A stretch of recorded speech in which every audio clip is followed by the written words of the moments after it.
بسم الله الرحمن الرحيم. الحمد لله وحده والصلاة والسلام على من لا نبي بعده وعلى آله وصحبه ومن اتبع هداه. وبعد، أيها الإخوة الكرام، السلام عليكم ورحمة الله وبركاته. আমাদের আজকের আলোচ্য বিষয় লুমাআতুল ইতিকাদ থেকে এখান থেকে আমরা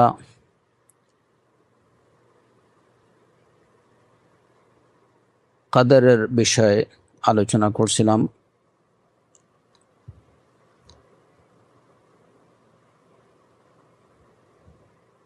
কদরের বিষয়ে ইমাম ইবনে কুদামা রাহিমাহুল্লাহর বক্তব্য এবং তার বক্তব্যের প্রেক্ষিতে শেখ উসাইমিন রাহিমাহুল্লাহর যে ব্যাখ্যা, সেই ব্যাখ্যা থেকে কিছুটা আলোচনা আমরা আমাদের ঈদের আগের সপ্তাহে আমরা আলোচনা করছিলাম। মূলত কদর বা তাকদীরের যে বিষয়টি, এটি দ্বীনে ইসলামের, যেটা আমি শুরুতেই বলেছি যে এটি দ্বীনে ইসলামের অন্যতম একটা বিষয়, ইমানের একটি রুকন, এবং এই তাকদীরের বিষয়টা হচ্ছে খুবই কমপ্লিকেটেড একটা বিষয়। তবে আল্লাহ আজ্জা ওয়া জাল যাদের জন্য বিষয়টা বোঝা সহজ করে দেন, তাদের জন্য সেটা খুবই সহজ। যারা হক পেতে চান, হক জানতে চান এবং হক মানতে চায়, তাদের জন্য তাকদীরের বিষয়টা যদিও কঠিন, কিন্তু তাদের জন্য আল্লাহ আজ্জা ওয়া জাল সেটা সহজ করে দেন। তাকদীরের বিষয়টি নিয়ে বলতে গেলে সাহাবায়ে কেরামের সময় থেকেই বিভিন্ন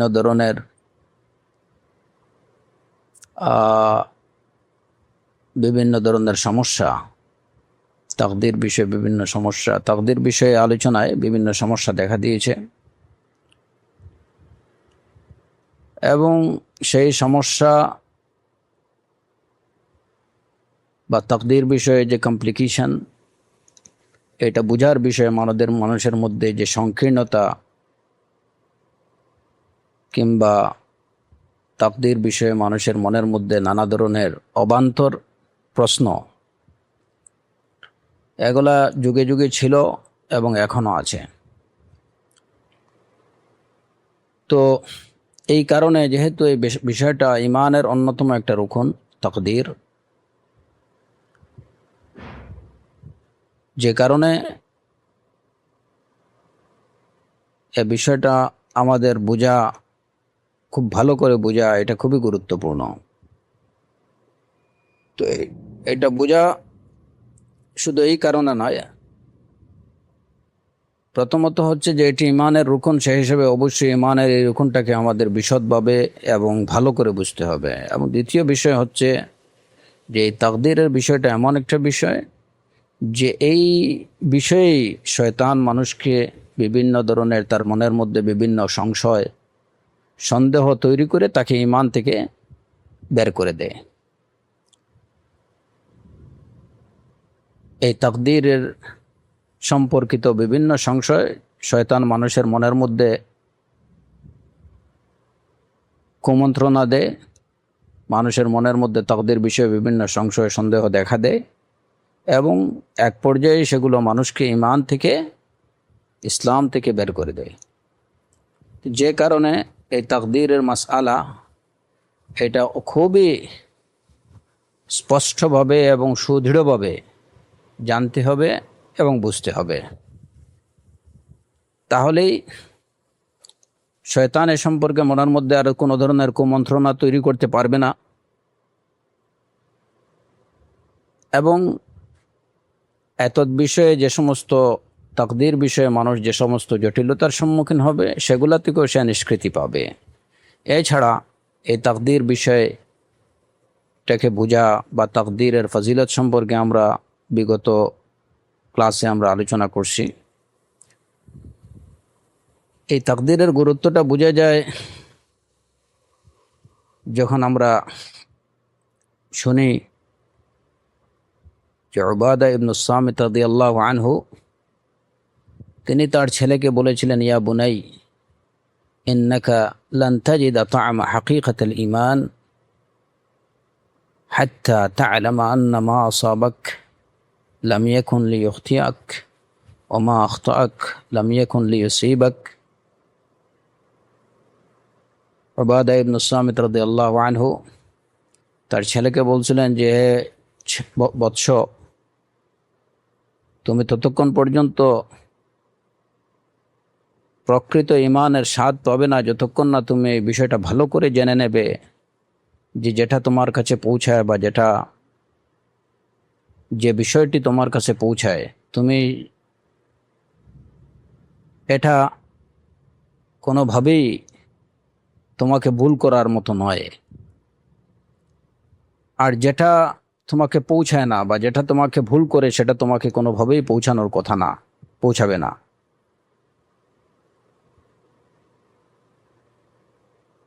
তিনি আরো বলেন, সামি'তু রাসূলুল্লাহ সাল্লাল্লাহু আলাইহি ওয়াসাল্লাম ইয়াকুল ইন্না আউওয়ালা মা খালাকাল্লাহু আল কলম ওয়া ইন্না আউওয়ালা মা খালাকাল্লাহু আল কলমা ক্বালা লাহু উকতুব ক্বালা রাব্বি ওয়া মাযা আকতুব ক্বালা উকতুব মাকাদিরা কুল্লি শাইইন হাত্তা তাকুম আস-সাআহ।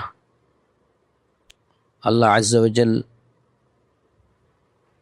উবাদা ইবনে সামিত রাদিয়াল্লাহু আনহু তার ছেলেকে বলছেন যে রাসূলুল্লাহ সাল্লাল্লাহু আলাইহি ওয়াসাল্লাম বলেছেন যে আল্লাহ আযজা ওয়া জাল প্রথম যখন কলমকে সৃষ্টি করলেন তখন তাকে বললেন যে তুমি লিখো। কলম বলল, ওমাযা আকতুবু, আমি কি লিখব হে রব? আল্লাহ আযজা ওয়া জাল্লা বললেন, উকতুব মাকাদিরা কুল্লি শাই হাত্তা তাকুম আস-সাআহ, কিয়ামত পর্যন্ত সব কিছুর মাকাদির তুমি লিখো। এরপরে উবাদা ইবনে সামিত রাদিয়াল্লাহু আনহু তার ছেলেকে বললেন, ইয়া বুনাই ইন্নী সামি'তু রাসূলুল্লাহ সাল্লাল্লাহু আলাইহি ওয়াসাল্লাম ইয়াকুল মান মাতা আলা গায়রি হাযা ফালাইসা মিন্নী।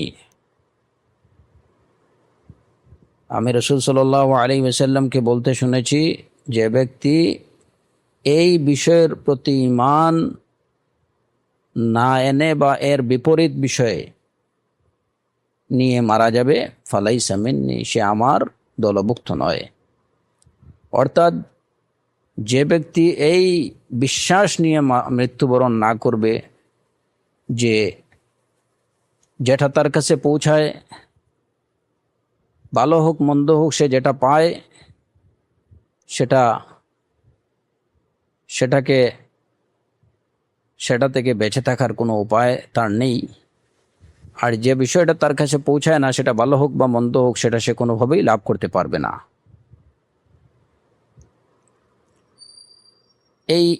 এই ঈমান ছাড়া যদি কেউ মৃত্যুবরণ করে, যে ভালো এবং মন্দ সব কিছুই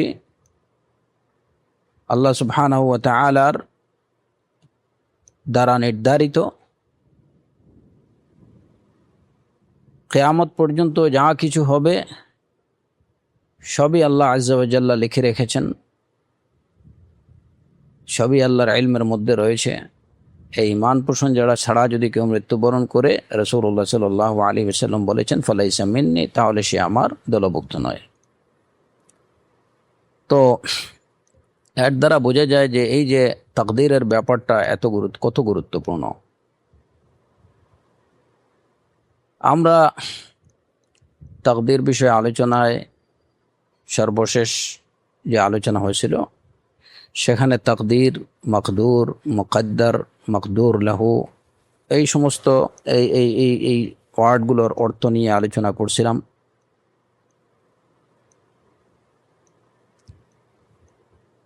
আজকের আলোচনার শুরুতে আমি ওই বিষয়গুলো আরেকটু খুব সংক্ষিপ্তভাবে আমাদের ইখওয়ান এবং আখাওয়াতদেরকে স্মরণ করিয়ে দিতে চাই, তাহলে আশা করা যায় যে পরবর্তী আলোচনা ওনাদের জন্য বোঝা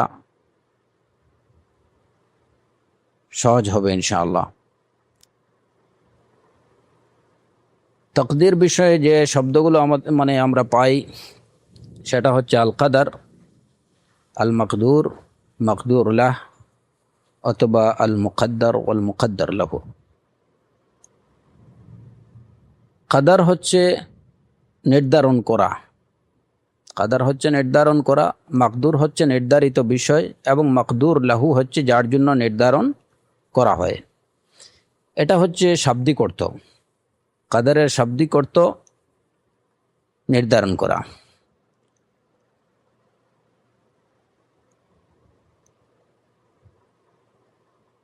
তাকদীর বলতে আমরা বুঝি আল্লাহ আজ্জা ওয়া জাল তার সৃষ্টির, জগৎ সৃষ্টির পূর্বে বা সৃষ্ট জগৎকে সৃষ্টির পূর্বে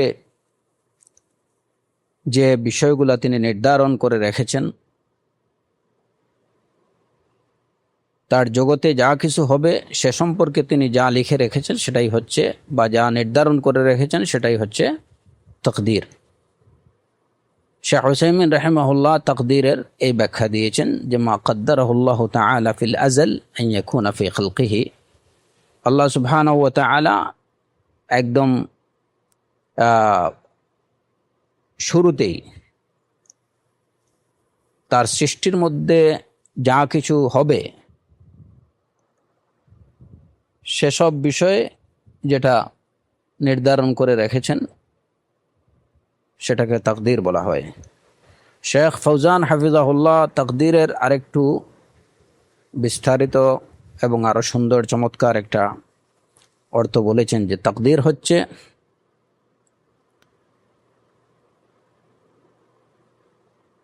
তাআল্লুকু ইলমিল্লাহ বিল কায়িনাত ওয়া ইরাদাতুহু লাহা আযালান ক্বাবলা ওয়ুজুদিহা। تعلق علم الله بالكائنات وإرادته لها أزلا قبل وقوعها أو قبل وجودها، فلا حادث إلا وقد قدره الله أي سبق علمه به وتعلقت به إرادته.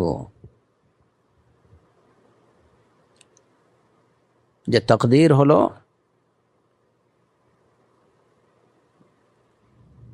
জগৎ সংশ্লিষ্ট আল্লাহর যে জ্ঞান, এবং এই সৃষ্টি অস্তিত্ব লাভের পূর্বেই আল্লাহ সুবহানাহু ওয়া তাআলার সৃষ্টি বিষয়ে তার যে ইচ্ছা, এটাই হচ্ছে তাকদীর। জগৎ সংশ্লিষ্ট আল্লাহ সুবহানাহু ওয়া তাআলার জ্ঞান এবং জগৎ সম্পর্কে আল্লাহর যে ইচ্ছা, আল্লাহর পূর্ব ইচ্ছা, জগৎ বা মানে সৃষ্ট জগৎ অস্তিত্ব লাভের পূর্বেই তার সম্পর্কে আল্লাহর যে জ্ঞান এবং আল্লাহ সুবহানাহু ওয়া তাআলার যে ইচ্ছা, সেটাই হচ্ছে তাকদীর। তো এটা হলো এই যে কাদার আর তাকদীর বা কাদার, যেটা আল্লাহ সুবহানাহু ওয়া তাআলার কাজ। মাকদুর হচ্ছে যে নির্ধারিত বিষয়, বা আল্লাহ সুবহানাহু ওয়া তাআলা যে বিষয়টা ইচ্ছা করেন, যে বিষয়টা তিনি সাব্যস্ত করেন, সেটাই হচ্ছে মাকদুর। আর মাকদুর লাহ বা মাকদুর লাহু হচ্ছে যার জন্য সেটা নির্ধারণ করা হয়। তাকদীরের বিষয়টা এই তিনটা বিষয়কে কেন্দ্র করেই চলে। একটা হচ্ছে আল্লাহ সুবহানাহু ওয়া তাআলার নির্ধারণ, আরেকটা হচ্ছে নির্ধারিত বস্তু, এবং আরেকটা হচ্ছে যাদের জন্য নির্ধারণ করা হয়।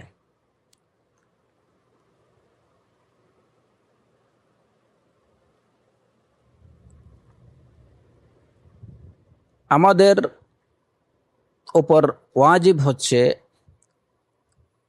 ইমান বিল কদর খাইরিহি ওয়া শাররিহি।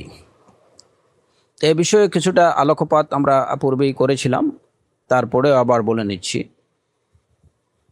যে প্রত্যেকটা মানুষের উপরে, প্রত্যেকটা মুমিনের উপরে, মুমিন হতে হলে, তাকে মুসলিম হতে হলে অবশ্যই বিশ্বাস কদরের উপরে, আল ইমান বিল কদর, কদরের উপরে তাকে বিশ্বাস করতে হবে। কদরের উপরে বিশ্বাস করতে হবে, কদরের ভালো এবং মন্দ সব কিছুতেই বিশ্বাস করতে হবে। এখন কথা হলো যে ওয়াজিব হলো কিসে বিশ্বাস করা? কদরের উপরে বিশ্বাস করা। কদর বলতে আমরা কি বুঝলাম? যে আল্লাহ সুবহানাহু ওয়া তাআলার নির্ধারণ। আল্লাহ সুবহানাহু ওয়া তাআলা এই বিষয়টা সাব্যস্ত করছেন, এটা লিখে রাখছেন, এটা তার ইলমের মধ্যে আছে, এই বিষয়গুলোতে বিশ্বাস করা। বিষয়টা আপনার কাছে ভালো হোক বা মন্দ হোক, আল ইমান বিল কদর। এখানে ইমান বিল কদর, আল্লাহর নির্ধারণের প্রতি বিশ্বাস এবং নির্ধারিত বস্তুর প্রতি বিশ্বাস, দুইটা কিন্তু এক বিষয় না। ইমান বিল মকদুর, ইমান বিল মকদুর এবং ইমান বিল কদর দুইটা এক বিষয় না।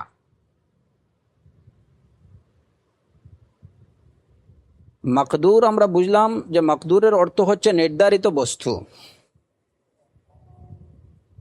একটা নির্ধারিত বস্তু বা বিষয়। আর কদর হচ্ছে নির্ধারণ, যেটা আল্লাহ সুবহানাহু ওয়া তাআলার কাজ। তো আমাদেরকে বিশ্বাস করতে হবে যে ভালো হোক আমাদের কাছে, সেটা ভালো হোক অথবা মন্দ হোক, এটা বিষয়টা আল্লাহ সুবহানাহু ওয়া তাআলার কর্তৃক, আল্লাহ সুবহানাহু ওয়া তাআলা কর্তৃক নির্ধারিত। অতএব তার নির্ধারণ হিসাবে আল্লাহ আজ্জা ওয়া জাল সেটা নির্ধারণ করছেন, এই বিশ্বাস আমাদেরকে প্রত্যেককেই পোষণ করতে হবে। আল ইমান বিল কদর। এখন কথা হচ্ছে যে ভালো এবং মন্দ। রাসূলুল্লাহ সাল্লাল্লাহু আলাইহি ওয়াসাল্লাম বলেছেন যে মন্দ এটা আল্লাহর পক্ষ থেকে না, ওয়াশ-শাররু লাইসা ইলাইহি, মন্দ আল্লাহর পক্ষ থেকে না। তাহলে আমরা কদরের বা এই যে নির্ধারণ, সেটা ভালো হোক বা মন্দ হোক, আল ইমান বিল কদর খাইরিহি ওয়া শাররিহি, এই কথাটার অর্থ কি? যেহেতু আমরা বিশ্বাস করি যে মন্দ আল্লাহ সুবহানাহু ওয়া তাআলার পক্ষ থেকে, আল্লাহ কোনো মন্দ কাজ করতে পারেন না, কোনো মন্দ কাজ তিনি করতে পারেন না, তাহলে কদরের ভালো এবং মন্দ দুইটাতে বিশ্বাস করার অর্থ কি?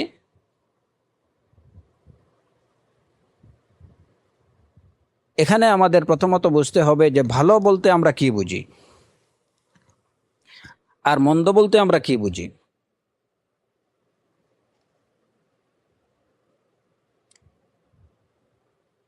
ভালো হলো,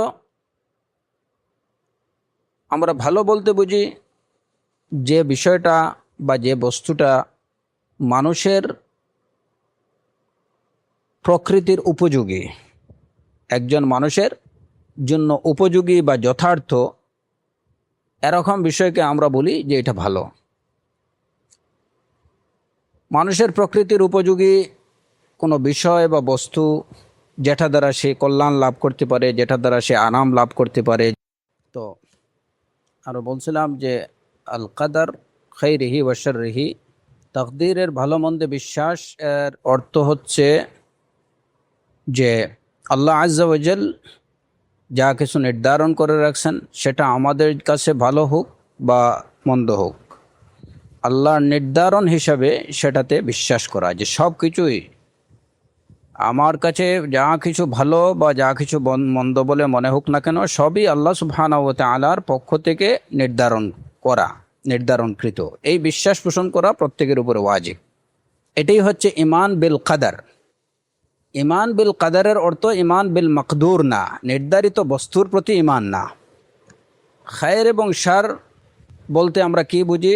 যে খায়ের বা ভালো বলতে আমরা বুঝি যেটা মানুষের প্রকৃতি উপযোগী, যেটা মানুষের জন্য আরামদায়ক, যেটা মানুষের মানে সুখের কারণ হয়, খুশির কারণ হয়, হ্যাঁ, যেটার মধ্যে মানুষের কল্যাণের কারণ হয়, এই এগুলোকে বলা হয় খায়ের বা ভালো। আর যে বিষয় বা বস্তুগুলো মানুষের প্রকৃতি বিরোধী, যেটা মানুষের কষ্টের কারণ হয়, মানুষের দুঃখের কারণ হয়, এই বিষয়গুলোকে আমরা বলি যে এগুলো হচ্ছে শার, যে এগুলা অমঙ্গলজনক, এগুলা অনিষ্টকর বিষয়, মন্দ বিষয়। শাররুন বিমায়না মন্দ বিষয়। মন্দের সম্পর্ক আল্লাহ সুবহানাহু ওয়া তাআলার সাথে কখনো করা যাবে না।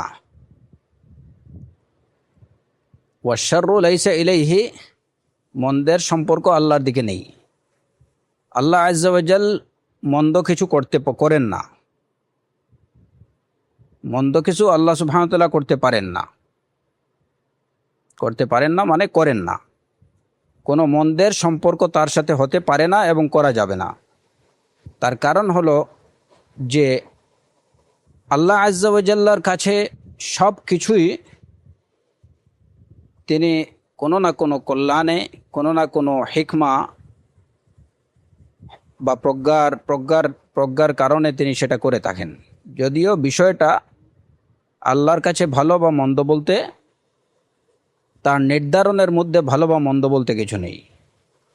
সেই বিষয়টা ভালো বা মন্দ হয় সেটা বিষয়ের উপর ভিত্তি করে, কিংবা যাদের জন্য নির্ধারিত হয় তাদের বিষয়ে বিবেচনায় সেটাকে ভালো বা মন্দ বলা যায়। অন্যথায় মূল বিষয়টা হচ্ছে ভালো। প্রতিটি বিষয়ে যখন আল্লাহ আযজা ওয়া জাল্লা যেটা তার যে নির্ধারণ করাটা এটা অবশ্যই ভালো, এর মধ্যে মন্দ কিছু নেই। যে বিষয়টা নির্ধারিত হয় ওই বিষয়টা মন্দ হতে পারে, যাদের জন্য নির্ধারিত হয় তাদের জন্য মন্দ হতে পারে। এই পার্থক্যটুকু অবশ্যই আমাদের জেনে রাখতে হবে। আল্লাহ আযজা ওয়া জাল্লা নির্ধারিত সব কিছুই আল্লাহ সুবহানাহু ওয়া তাআলার কাছে ভালো।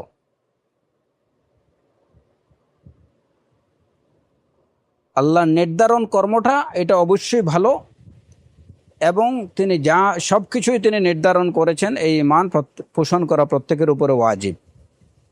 তবে নির্ধারিত বস্তুটা এটা ভালো হতে পারে, মন্দ হতে পারে, কিংবা যাদের জন্য একই বস্তু কারোর জন্য ভালো হতে পারে, কারোর জন্য মন্দ হতে পারে। এই হচ্ছে পার্থক্য। যেমন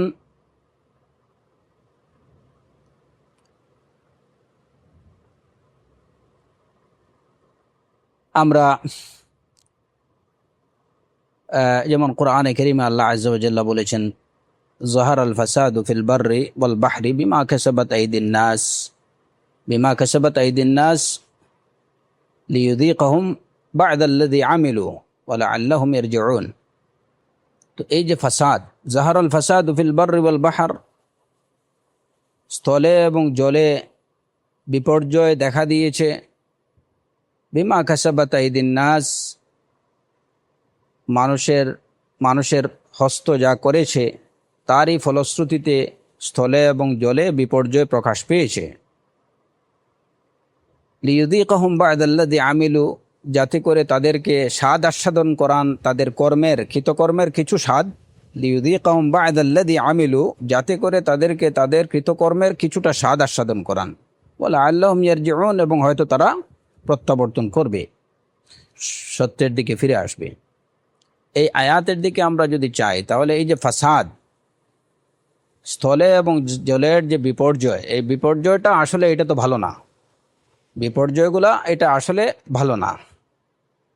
এই আয়াতে আল্লাহ আযজা ওয়া জাল কেন এই বিপর্যয়, এই যে ফাসাদ বা অনেকগুলো বিষয় যেগুলো আমাদের জন্য আমাদের ক্ষতির কারণ, আমাদের জন্য যেটা মন্দ, কিন্তু আল্লাহ আযজা ওয়া জাল্লা সেটা নির্ধারণ করেন, নিশ্চয় এর পিছনে কোনো হিকমা থাকে। জলস্থলে বিপর্যয় এবং এর কারণ সম্পর্কে কেন এই বিপর্যয় দেখা দিয়েছে সেটাও বলে দিয়েছেন। বিমা কাসাবাত আইদিন নাস, মানুষের হাত যা করেছে তার কৃতকর্মের ফলস্বরূপ এই বিপর্যয় দেখা দিয়েছে। তাহলে এই ফাসাদের কারণ বর্ণনা করা হলো যে এটা মানুষের কৃতকর্ম। কেন? এর উদ্দেশ্য কি? এই বিপর্যয় প্রকাশের দ্বারা আল্লাহ আজ্জা ওয়া জাল্লার উদ্দেশ্য কি? লিইউযীকাহুম বা'দাল্লাযী আমিলু, যাতে তাদেরকে তাদের কৃতকর্মের কিছুটা ফল আস্বাদন করান। আর কি? যে তারা তাদের এই কৃতকর্মের প্রতিফল বা মন্দ ফলটা আস্বাদন করে তারা হয়তো সত্যের প্রতি ফিরে আসবে, লাআল্লাহুম ইয়ারজিউন। তাহলে দেখা গেল যে অল্টারনেটিভলি এই ফাসাদ বা বিপর্যয়ের প্রকাশের পিছনেও আল্লাহর হিকমা আছে, যাতে করে তার প্রকৃত বান্দারা তার দিকে ফিরে আসে, সত্যের দিকে ফিরে আসে। আল্লাহ আজ্জা ওয়া জাল কুফর, মাআসি এগুলাকে তিনি সৃষ্টি করেছেন। এগুলা আল্লাহ সুবহানাহু ওয়া তাআলা সৃষ্টি করেছেন এবং এগুলা তিনি নির্ধারণ করে রেখেছেন।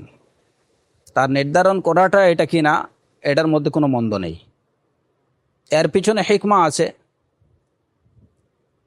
যদিও কুফর বা মাআসি এই বিষয়গুলা, নির্ধারিত বিষয়গুলা, মাকদুরগুলা, এগুলা মন্দ বিষয়। কুফর বা আল্লাহ নাফরমানি এই বিষয়গুলো অবশ্যই মন্দ,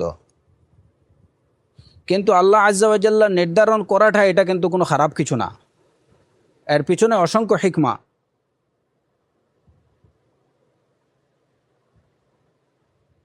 মানুষের জন্য এই কুফর অবলম্বন করা, মানুষের জন্য আল্লাহ নাফরমানির পথে চলা, এটা মানুষের জন্য অবশ্যই মন্দ এবং অত্যন্ত অনিষ্টকর বিষয়। কিন্তু আল্লাহ নির্ধারণ এটা কোনোভাবেই মন্দ না। এমনিভাবে যেমন ইবলিসকে সৃষ্টি করা, আল্লাহ আজ্জা ওয়া জাল্লা ইবলিসকে সৃষ্টি করছেন, ইবলিসকে সৃষ্টি করা তার এই কাজটা কখনো কোনোভাবেই মন্দ হয়নি, এই কাজটা অবশ্যই মন্দ না।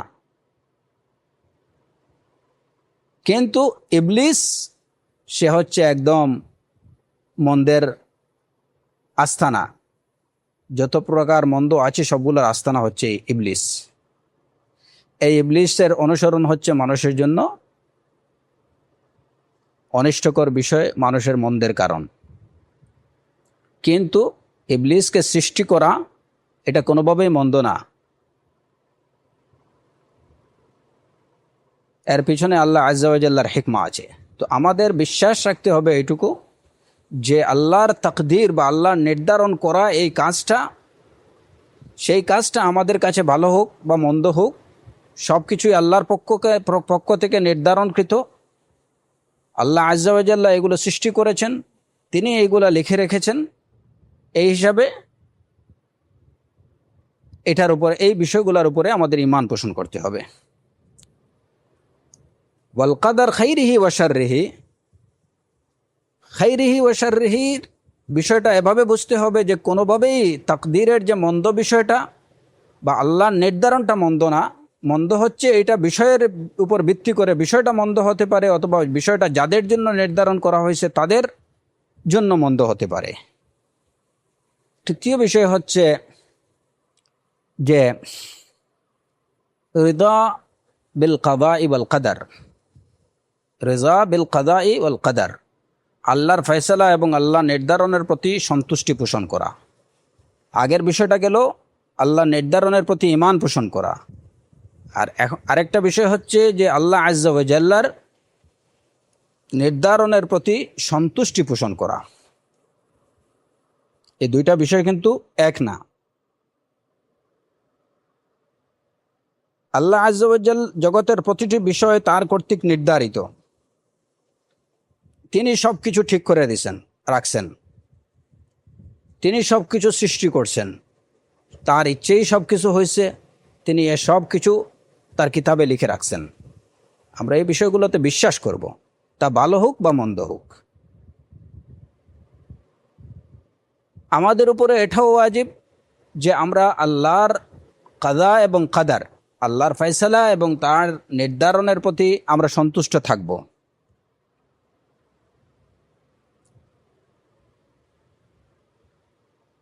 কিন্তু এর অর্থ এটা না যে আল্লাহ আজ্জা ওয়া জাল যে বিষয়টা ফয়সালা করছেন, ফয়সালাকৃত বিষয়ের প্রতি সন্তুষ্টি পোষণ, কিংবা যাদের জন্য এই বিষয়টা ফয়সালা করা হয়েছে, তাদের জন্য সে বিষয়টার প্রতি সন্তুষ্টি পোষণ, এটা না। আর রিদা বিল কাদা ওয়াল কাদার এর অর্থ কি? আল্লাহর ফয়সালা এবং তার নির্ধারণের প্রতি সন্তুষ্টি পোষণ এই অর্থে যে ভালো হোক আমাদের জন্য, ভালো হোক বা মন্দ হোক, এই সব কিছুই আল্লাহ আজ্জা ওয়া জাল্লার ফয়সালা, এবং আল্লাহর ফয়সালা হিসেবে সেটার প্রতি, আল্লাহর ফয়সালার প্রতি সন্তুষ্টি, যে এই কাজটা আল্লাহর, এটা আল্লাহ আজ্জা ওয়া জাল্লা করছেন, এই হিসাবে এটাকে মেনে নেয়া,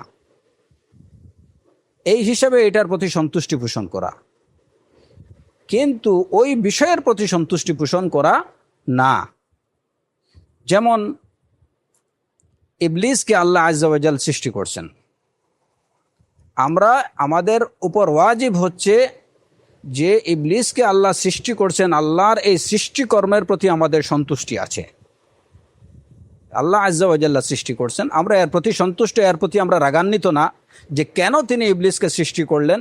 সেই কারণে আল্লাহর প্রতি কোনো ধরনের ক্ষোভ জারা যাবে না, কোনো ধরনের ক্ষোভ পোষণ করা যাবে না যে কেন তিনি ইবলিস তৈরি করলেন, কেন তিনি শয়তান সৃষ্টি করলেন, কেন তিনি কুফুর নির্ধারণ করলেন, কেন তিনি অবাধ্যতার অপশন রাখলেন। হ্যাঁ, এই প্রশ্ন উত্থাপন করে আল্লাহ সুবহানাহু ওয়া তাআলার প্রতি কোনো ধরনের ক্ষোভ পোষণ করা যাবে না। আল্লাহ আজ্জা ওয়া জাল করছেন সেটা, এর পেছনে অবশ্যই হিকমা আছে, এই মনে করে সেটার প্রতি সন্তুষ্টি পোষণ করা। কিন্তু এর অর্থ এটুকু না যে আল্লাহ আজ্জা ওয়া জাল্লা যখন ইবলিসকে সৃষ্টি করছেন সুতরাং ইবলিসের প্রতি আমাকে সন্তুষ্ট থাকতে হবে। আ'আযানাল্লাহু মিন যালিক।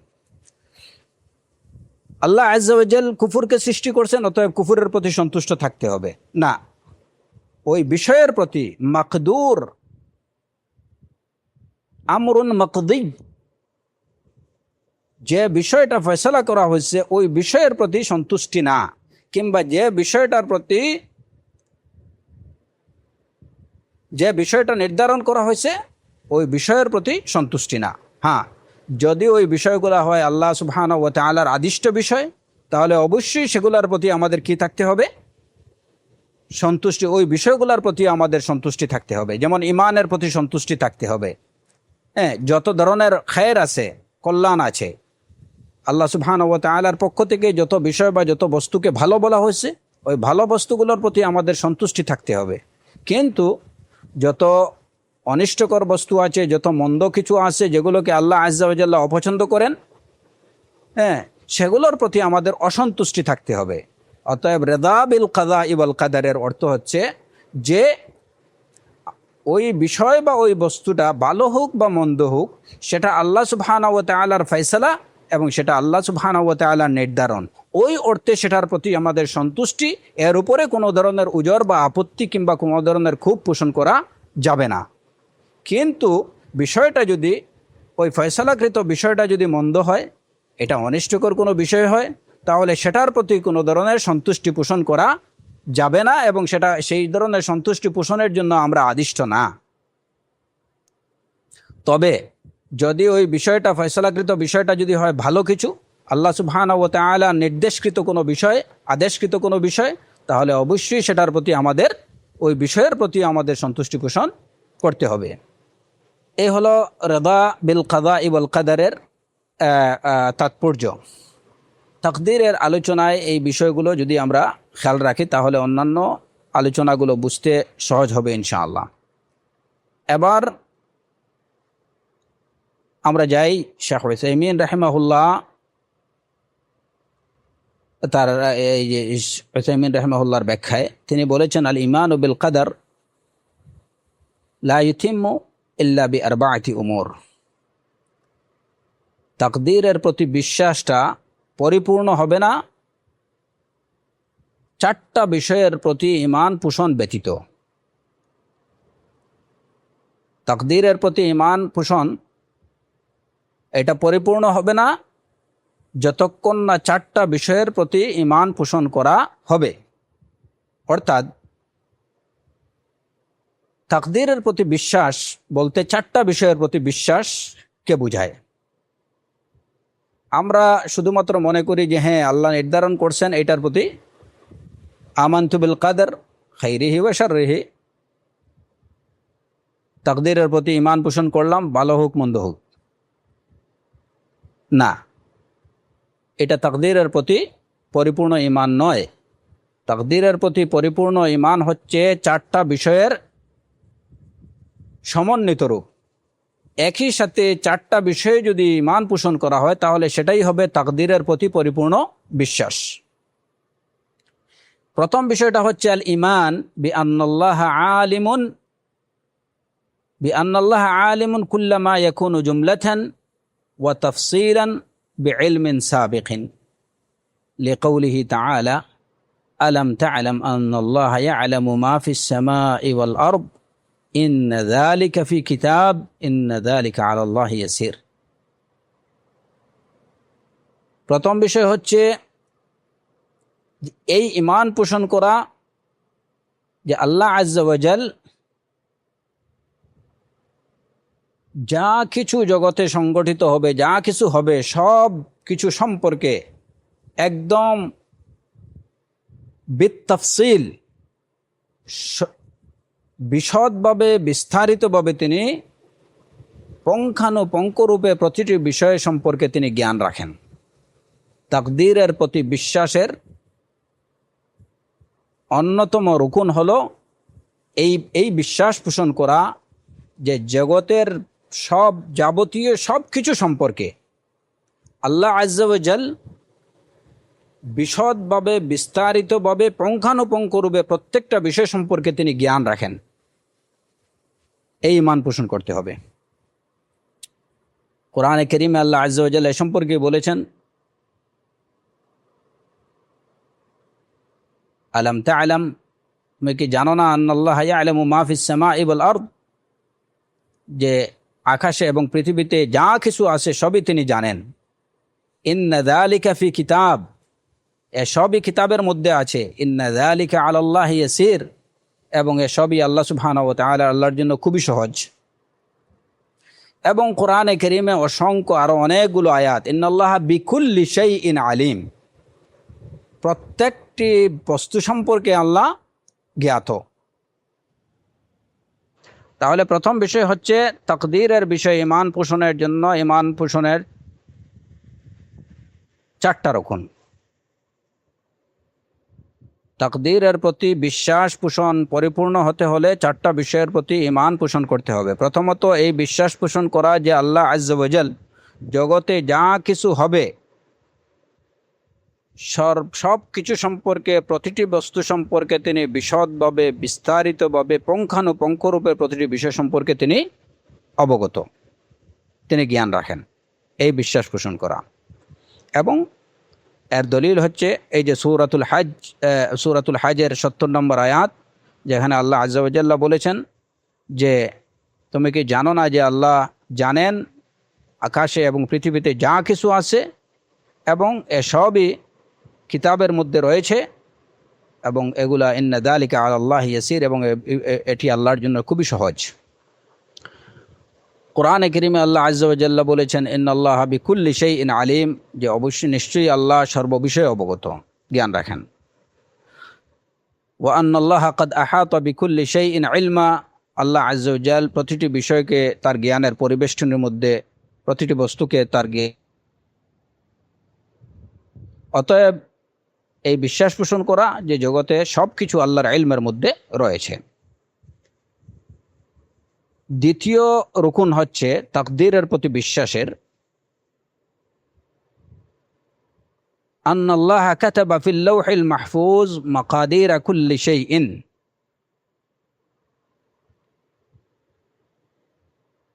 যে আল্লাহ লৌহে মাহফুজের মধ্যে প্রত্যেকটা বিষয়ের, প্রত্যেকটা বস্তুর তাকদীর লিখে রেখেছেন, মাকাদির লিখে রেখেছেন। এই বিশ্বাস পোষণ করা।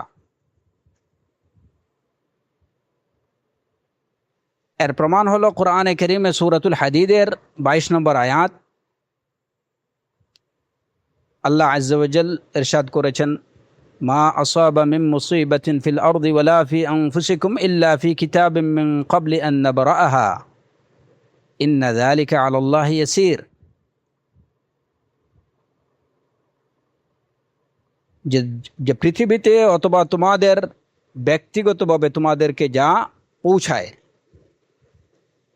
যে মুসিবতই তোমাদের উপরে পতিত হোক না কেন, পৃথিবীতে হোক অথবা তোমাদের ব্যক্তিগত তোমাদের নিজেদের উপরে হোক, যে মুসিবতই তোমাদের উপরে পৌঁছায়, ইল্লা ফি কিতাব, সেটা কিতাবের মধ্যে রয়েছে, মিন ক্বাবলি আন নাবরাআহা, সেটাকে সৃষ্টি করার আগেই সেটা কিতাবের মধ্যে লিপিবদ্ধ রয়েছে।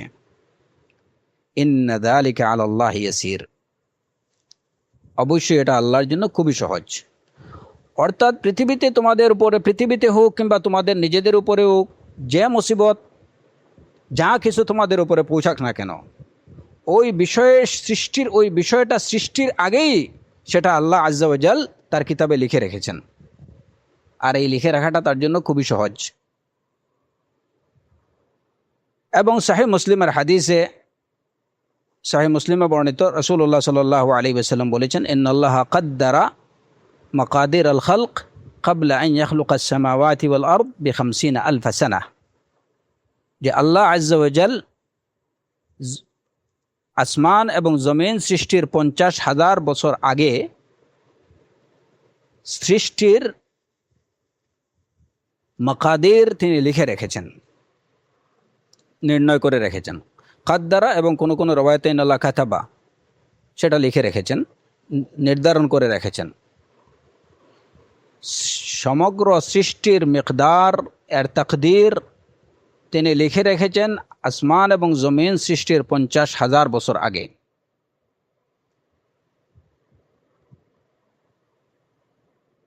এই বিশ্বাস পোষণ করতে হবে যে জগতে যা কিছু হচ্ছে, যা কিছু হবে, সর্ববিষয়ে আল্লাহ আজ্জা ওয়া জাল এইগুলোকে সৃষ্টির আগেই এগুলার সব কিছু লিখে রেখেছেন তিনি লাওহে মাহফুজের মধ্যে। এখন কেউ যদি শুধু বিশ্বাস পোষণ করে, এই বিশ্বাস পোষণ করে যে আল্লাহ আজ্জা ওয়া জাল জগতে যা কিছু হবে বা জগতের সর্ববিষয়ে তিনি অবগত, এই বিশ্বাস পোষণ করে, কিন্তু সে যদি এই বিশ্বাস পোষণ না করে যে জগতের সর্ববিষয়ই লাওহে মাহফুজের মধ্যে লিপিবদ্ধ আছে, এই বিশ্বাস যদি পোষণ না করে, তাহলে তাকদীরের প্রতি তার বিশ্বাস পরিপূর্ণ হবে না এবং সে তাকদীরে বিশ্বাসী বলে গণ্য হবে না। তাকদীরে বিশ্বাসী বলে গণ্য হতে হলে এই বিশ্বাস যেমন পোষণ করতে হবে যে আল্লাহ আজ্জা ওয়া জাল জগতের সর্ববিষয়েই তিনি অবগত, প্রতিটি বস্তু, প্রতিটি বিষয় সম্পর্কে তিনি অবগত। এরই সাথে সাথে এই বিশ্বাস পোষণ করতে হবে যে জগতের বিষয় বা বস্তুগুলোকে সৃষ্টির আগেই তিনি সেগুলোর বিষয় পুঙ্খানুপুঙ্খ রূপে তিনি কি করেছেন, তিনি লিখে রেখেছেন। সেগুলো সম্পর্কে তিনি যা যা ঠিক করার সবই ঠিক করে রেখেছেন, এগুলোকে সৃষ্টির আগেই।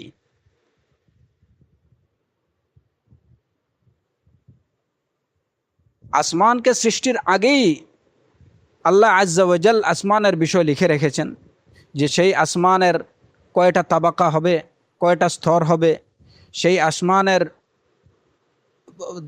দীর্ঘ কতটুকু হবে, তার প্রস্থ কতটুকু হবে, সেটা কিভাবে হবে, কি রূপ দেবেন, এই সব কিছু বিষয় তিনি আগেই লিখে রেখেছেন। এমনিভাবে জমিনের বিষয়, তেমনিভাবে প্রতিটি অণু পরমাণু সম্পর্কে আল্লাহ আজ্জা ওয়া জাল লিখে রেখেছেন, সেগুলোকে সৃষ্টির আগেই। এই বিশ্বাস পোষণ তাকদীরের উপরে ঈমান পোষণের অন্তর্ভুক্ত বিষয়। মা আসাবা মিন মুসিবাতিন ফিল আরদ ওয়ালা ফি আনফুসিকুম ইল্লা ফি কিতাবিম মিন ক্বাবলি আন নাবরাআহা, সেটাকে সৃষ্টির আগেই তিনি লিখে রেখেছেন, সৃষ্টির পরে না।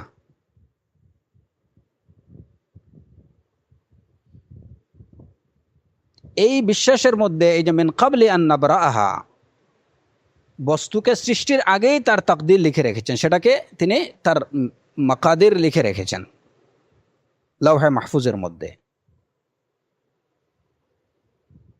এখন কেউ যদি এই বিশ্বাস পোষণ করে যে আল্লাহ আজ্জা ওয়া জাল আগে এগুলা সৃষ্টি করেছেন, তারপরে এগুলার তাকদীর নির্ধারণ করেছেন, তাহলে সেটা তাকদীরের প্রতি ঈমান পোষণের পরিপন্থী বিষয় হবে। কারণ কোরআনে কারিমে এই আয়াতে আল্লাহ আজ্জা ওয়া জাল সুস্পষ্টভাবে জানিয়ে দিয়েছেন যে ওইগুলা তিনি নির্ধারণ করে রেখেছেন, বস্তুর মাকাদির সম্পর্কে নির্ধারণ করে রেখেছেন, মিন কাবলি আন নাবরাআহা। আল্লাহ আজ্জা ওয়া জাল বলছেন যে ওইটাকে আমি সৃষ্টির পূর্বেই তার তাকদীর, তার মাকাদির আমি ঠিক করে রেখেছি, লিখে রেখেছি। ইল্লা ফি কিতাব।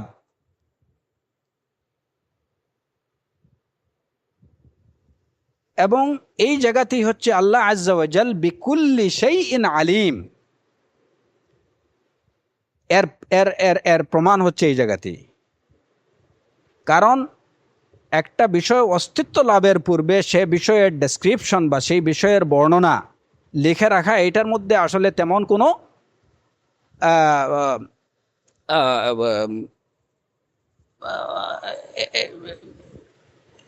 বিষয় না। আপনার সামনে যদি একটা বিষয় থাকে তাহলে ওইটা দেখে দেখে এটার রং কি, রূপ কি, দীর্ঘ কতটুকু, প্রস্থ কতটুকু, এটা লেখা এটা সহজ।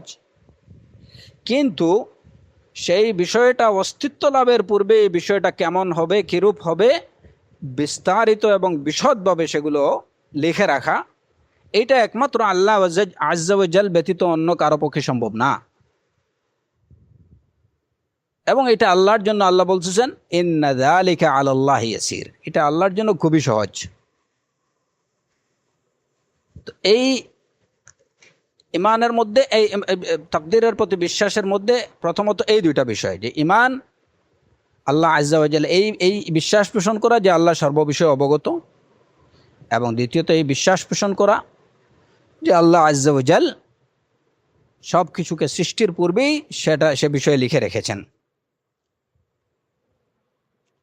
সূরাতুন নাহলের ৭৫ নম্বর আয়াতে আল্লাহ আজ্জা ওয়া জাল্লা বিষয়ে জানিয়ে দিয়েছেন, ওমা মিন গায়িবাতিন ফিস সামাই ওয়াল আরদ ইল্লা ফি কিতাবিম মুবিন। আসমান এবং জমিনে অনুপস্থিত যা কিছু আছে সবই আল্লাহ আজ্জা ওয়া জাল্লা লিখে রেখেছেন তার কিতাবের মধ্যে, ইল্লা ফি কিতাবিম মুবিন, সেগুলো কিতাবের মধ্যে রয়েছে। তৃতীয় বিষয় হচ্ছে, এবং এ বিষয়ে এই তো কোরআনে কারীমের এই আয়াতগুলো হচ্ছে দলিল, এবং রাসূলুল্লাহ সাল্লাল্লাহু আলাইহি, যে সহিহ মুসলিমের এই হাদিস, যে সৃষ্টির মাকাদির আল্লাহ আজ্জা ওয়া জাল নির্ধারণ করে রেখেছেন জমিন এবং আসমানকে সৃষ্টির 50,000 বছর আগে।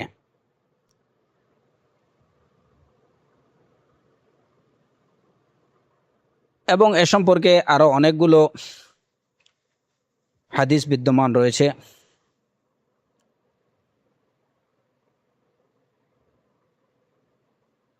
যেমন এরপরে কোরআনে কারীমে সূরাতুল আনআমের 59 নম্বর আয়াতে আল্লাহ আজ্জা ওয়া জাল আরও পরিষ্কারভাবে স্পষ্টভাবে জানিয়ে দিয়েছেন, ওয়া ইনদাহু মাফাতিহুল গায়ব লা ইয়ালামুহা ইল্লা হুয়া ওয়া ইয়ালামু মা ফিল বাররি ওয়াল বাহর ওয়া মা তাসকুতু মিন ওয়ারাকাতিন ইল্লা ইয়ালামুহা ওয়ালা হাববাতিন ফি যুলুমাতিল আরদ ওয়ালা রাতবিন ওয়ালা ইয়াবিসিন ইল্লা ফি কিতাবিম মুবিন। যে গায়বের চাবি হচ্ছে আল্লাহর কাছে, গায়েব সম্পর্কে একমাত্র আল্লাহ ব্যতীত কেউ জানে না। আল্লাহ জানেন মা ফিল বাররি ওয়াল বাহর, স্থলে এবং জলে যা কিছু আছে সব সম্পর্কে তিনি অবগত, তিনি জানেন। ওমা তাসকুতু মিন ওয়ারাকাতিন ইল্লা ইয়ালামুহা, একটা পাতাও ঝরে না কিন্তু সেটা আল্লাহ আজ্জা ওয়া জাল্লা জানেন। আল্লাহর জ্ঞানের বাইরে একটা পাতাও ঝরে না। ওয়ালা হাববাতিন ফি যুলুমাতিল আরদ ওয়ালা রাতবিন ওয়ালা ইয়াবিস ইল্লা ফি কিতাবিম মুবিন।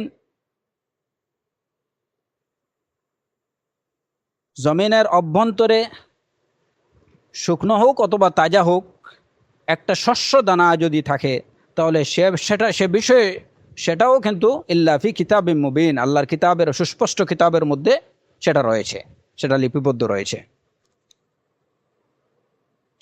এই আয়াতের ব্যাখ্যায় শেখ আব্দুর রহমান আস-সাঈদী রাহিমাহুল্লাহ তিনি বলেছেন যে এই আয়াত আল্লাহ আজ্জা ওয়া জাল্লার তার যে সমগ্র জগৎকে পরিবেষ্টনকারী, আল্লাহর ইলম সমগ্র জগৎকে পরিবেষ্টনকারী, এই কথার প্রমাণ হচ্ছে এই আয়াত।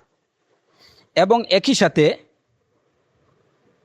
আল্লাহর রাইটিংস, আল্লাহর লেখাগুলো সমগ্র জগৎ থেকে পরিবেষ্টনকারী, এর প্রমাণও হচ্ছে এই আয়াত। কারণ একই আয়াতে জানিয়ে দেওয়া হয়েছে যে জমিনে, আসমানে, জলে, স্থলে কোনো কিছুই, এমন কিছু নেই যেটা আল্লাহর ইলমের বাহিরে কিংবা যেটা কিতাবের মধ্যে নেই, ইল্লা ফি কিতাবিম মুবিন। তো এই আয়াত দ্বারা আল্লাহর ইলমে মুহিত এবং আল্লাহর কিতাবতে মুহিত, আল্লাহর পরিবেষ্টনকারী জ্ঞান এবং আল্লাহর পরিবেষ্টনকারী লিখনী, দুইটারই প্রমাণ হচ্ছে এই আয়াত। আল্লাহ যা কিছু লিখে রেখেছেন জগতে, যা কিছু সমগ্র জগতের সর্ববিষয়ে তার লেখার মধ্যে রয়েছে, তিনি সেটা আগেই লিখে রেখেছেন। আর সমগ্র জগতে যা কিছু আছে সব কিছুই তার ইলমের মধ্যে রয়েছে। তো এই দুইটা ঈমান একই সাথে পোষণ করতে হবে।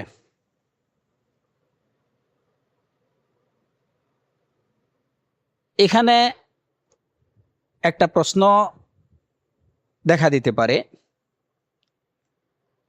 যে যেহেতু আল্লাহ আজ্জা ওয়া জাল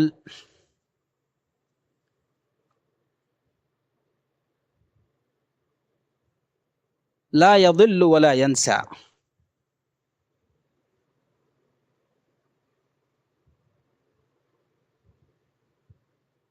তিনি কোনো কিছু হারিয়ে ফেলেন না অথবা কোনো কিছু ভুলে যান না, এটা হচ্ছে আল্লাহর সিফা। সব কিছুই তার ইলমের মধ্যে আছে।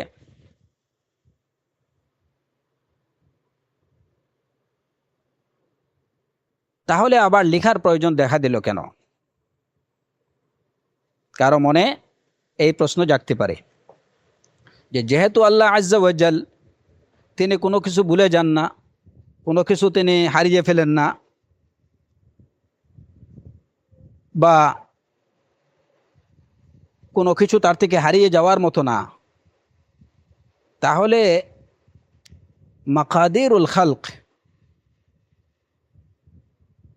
বা জগতের প্রতিটি বিষয়বস্তু সম্পর্কে লিখে রাখার প্রয়োজন কেন দেখা দিল? এটা তো আল্লাহর ইলমের মধ্যেই থাকলে চলতো।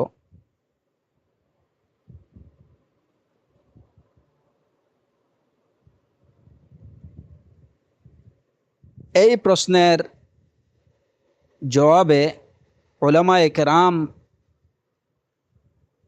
অনেকগুলো উত্তর দিয়েছেন। তন্মধ্যে উল্লেখযোগ্য দুটো উত্তর হচ্ছে যে আল্লাহ আজ্জা ওয়া জাল কোনো কিছু ভুলেন না এবং কোনো কিছু তার থেকে হারিয়ে যাওয়ার মতো নেই, কোনো কিছু তিনি কোনো কিছুই তার থেকে হারিয়ে যেতে পারে না, কিন্তু এত সত্ত্বেও তিনি সব কিছু লিখে রাখছেন। এর পিছনে একটা হিকমা হলো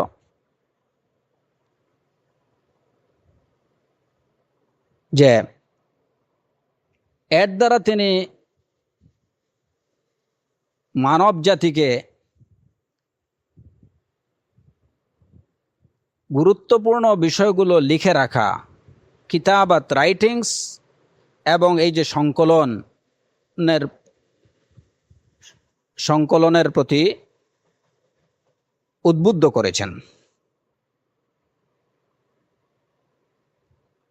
আল্লাহ আজ্জা ওয়া জাল কোনো কিছু ভুলে যান না, কোনো কিছু তার থেকে হারিয়ে যেতে পারে না, কিন্তু এত সত্ত্বেও তিনি লিখে রেখেছেন। এর পিছনে একটা হিকমা হচ্ছে যে এর দ্বারা তিনি মানব জাতিকে গুরুত্বপূর্ণ বিষয়গুলো লিখে রাখার প্রতি উদ্বুদ্ধ করেছেন, যাতে তারা গুরুত্বপূর্ণ বিষয়গুলো লিখে রাখে, তারা সংকলন করে। আর এই যে জবাবের পক্ষে একটা দলিল পাওয়া যায়, যেটা ইমাম এই যে কুরতুবী রাহিমাহুল্লাহ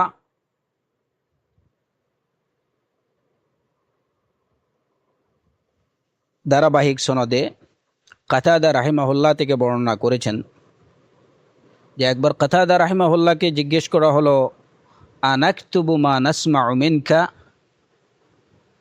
আমরা আপনার থেকে যা কিছু শুনে সেগুলো কি লিখে রাখবো? তো এর জবাবে কাতাদা রাহিমাহুল্লাহ তিনি বলেছিলেন, ওমা ইয়ামনাউক আন তাকতুব, وقد أخبرك اللطيف الخبير أنه يكتب فقال علمها عند ربي في كتاب لا يضل ربي ولا ينسى। যে তোমাকে কোন জিনিস লিখতে বাধা দিল, অথচ আল লতীফুল খাবির সূক্ষ্ম জ্ঞানে সর্ববিষয়ে অবগত আল্লাহ আজ্জা ওয়া জাল কোরআনে কারীমে জানিয়ে দিয়েছেন যে তিনিও লিখে রাখেন। যেমন কোরআনে কারীমের এই আয়াতে মুসা আলাইহিস সালাতু ওয়াস সালামের কথার উদ্ধৃতি দিয়ে আল্লাহ আজ্জা ওয়া জাল্লা ইরশাদ করেছেন, ইলমুহা ইনদা রাব্বি ফি কিতাব, এসব বিষয়ের জ্ঞান আমার রবের কাছে রয়েছে এবং সেটা কিতাবে রয়েছে। ফি কিতাব, লিপিবদ্ধভাবে রয়েছে। লা ইয়াদিল্লু রাব্বি ওয়া লা ইয়ানসা, আমার রব কোনো কিছু হারিয়ে ফেলেন না এবং কোনো কিছু ভুলে যান না। তো এই হচ্ছে এর একটা কারণ, যে এর দ্বারা মানব জাতিকে গুরুত্বপূর্ণ বিষয়গুলো লিখে রাখার প্রতি উদ্বুদ্ধ করা হয়েছে। দ্বিতীয় বিষয় হচ্ছে যে এর দ্বারা যে আল্লাহ আজ্জা ওয়া জাল প্রতিটি বিষয় লিখে রেখেছেন, এর দ্বারা তার মহত্ব এবং তার মহানত্ব প্রকাশের জন্যই তিনি সেটা করেছেন। যে জগতের প্রতিটি বস্তু, যে কোনো প্রতিটি বস্তু অস্তিত্ব লাভের পূর্বেই সে বস্তুর সম্পর্কে বিস্তারিত, সে বস্তু সম্পর্কে সব কিছু তিনি লিখে রেখেছেন। এবং এইটা এক দুইটা বস্তু সম্পর্কে না, সমগ্র সৃষ্ট বস্তু সম্পর্কে তিনি সেটা লিখে রেখেছেন। এর দ্বারা এই লিখনের মাধ্যমে আল্লাহ আজ্জা ওয়া জাল তার উলুহিয়তের, তার আজিম, তার মহানত্ব, তিনি যে আজিম, সেটাই প্রমাণ করেছেন। কারণ এই কাজটা একমাত্র আল্লাহ আজ্জা ওয়া জাল ব্যতীত অন্য কারো পক্ষে সম্ভব না। এর জন্য এ বিষয়ে সম্পর্কে যে আয়াতগুলো আসছে, প্রায় সবগুলো আয়াতের শেষেই আল্লাহ আজ্জা ওয়া জাল্লা বলছেন, ইন্না যালিকা আলাল্লাহি ইয়াসির, এটা আল্লাহর জন্য খুবই সহজ, এটা আল্লাহর জন্য খুবই সহজ। দেখা যায় যে একজন মানুষ কম্পিউটারে একটা সফটওয়্যার তৈরি করলো, তো ওইখানে এর যে সাংকেতিক চিহ্নগুলো, এইগুলোই মানে একটা সফটওয়্যার তৈরি করার পিছনেই তার কি পরিমাণ, এবং এই সাংকেতিক চিহ্নগুলো মানে সংরক্ষণ করা, নাম্বারগুলো সংরক্ষণ করা, এটা তার জন্য কত কষ্টের কারণ এবং কত মানে জটিল একটা বিষয়। সেই জায়গাতে আল্লাহ আজ্জা ওয়া জাল সমগ্র সৃষ্টি জগতের প্রতিটি বিষয়ে সম্পর্কে, প্রতিটি বিষয়ে পুঙ্খানুপুঙ্খভাবে তিনি লিখে রেখেছেন। ইন্না যালিকা আলাল্লাহি ইয়াসির। তো এই লিখনের মাধ্যমে যে সেটা লিখে রাখা, কারণ কোনো কিছু মনে রাখা এটা যত না সহজ, তার থেকে বেশি লিখে রাখা এটা তোর থেকে অনেক অনেক গুণ বেশি কঠিন। মুখে কোনো কিছু বলা যত সহজ, লেখা কিন্তু এটা তার থেকে অনেক কঠিন। তো সেই কাজটাও আল্লাহর জন্য ইন্না যালিকা আলাল্লাহি ইয়াসির, এবং এইটাই প্রমাণ করে যে আল্লাহ হু আল্লাহ, যে তিনি মহান এবং তার কাছে কোনো কিছুই কঠিন না। যত কঠিন থেকে কঠিনতর বিষয় আল্লাহ আজ্জা ওয়া জাল্লার কাছে সহজ থেকে সহজতর। ইন্না যালিকা আলাল্লাহি ইয়াসির। অতএব এই সংশয়ের কোনো অবকাশ নেই যে আল্লাহ হয়তো ভুলে যাওয়ার এই যে ভয়ে তিনি সব কিছু লিখে রেখেছেন। লা ইয়াদিল্লু রাব্বি ওয়া লা ইয়ানসা, লা ইয়াদিল্লু রাব্বি ওয়া লা ইয়ানসা।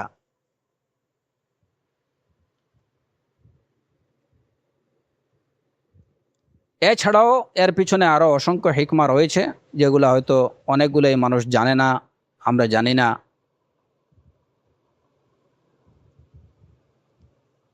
এখানে আরেকটা বিষয়, এই যে লা ইয়াদিল্লু রাব্বি ওয়া লা ইয়ানসা, এই আয়াতে আরও দুইটা বিষয় প্রমাণিত হয়। একটা হচ্ছে আল্লাহ আজ্জা ওয়া জাল্লার ইলমটা হচ্ছে ইলমে আজলি,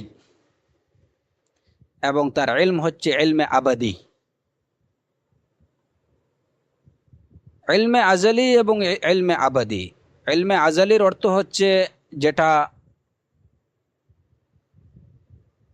অনাদি, অনাদি জ্ঞান। আর ইলমে আবাদি হচ্ছে অনন্ত জ্ঞান, যে জ্ঞানের কোনো শেষ নেই আর যে জ্ঞানের কোনো শুরু নেই, যে এর আগে কিছু আছে। কারণ আমরা যখন বলি যে এটা শুরু, তাহলে বুঝতে হবে যে এর আগে আর কিছু ছিল, এটার শুরু এই জায়গা থেকে। অনাদি এবং অনন্ত, তার জ্ঞান অনাদি, আজলি।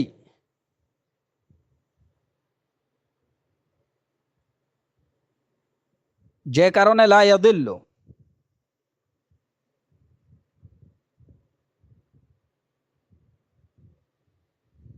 কোনো কিছু হারিয়ে যেতে পারে না। তিনি কোনো কিছু, তার থেকে কোনো কিছু হারিয়ে যেতে পারেন না, বা তিনি কোনো কিছু হারিয়ে ফেলেন না। কারণ আগে যদি কিছু থাকতো তাহলে সেটা হয়তো বাদ পড়তো তার জ্ঞান থেকে।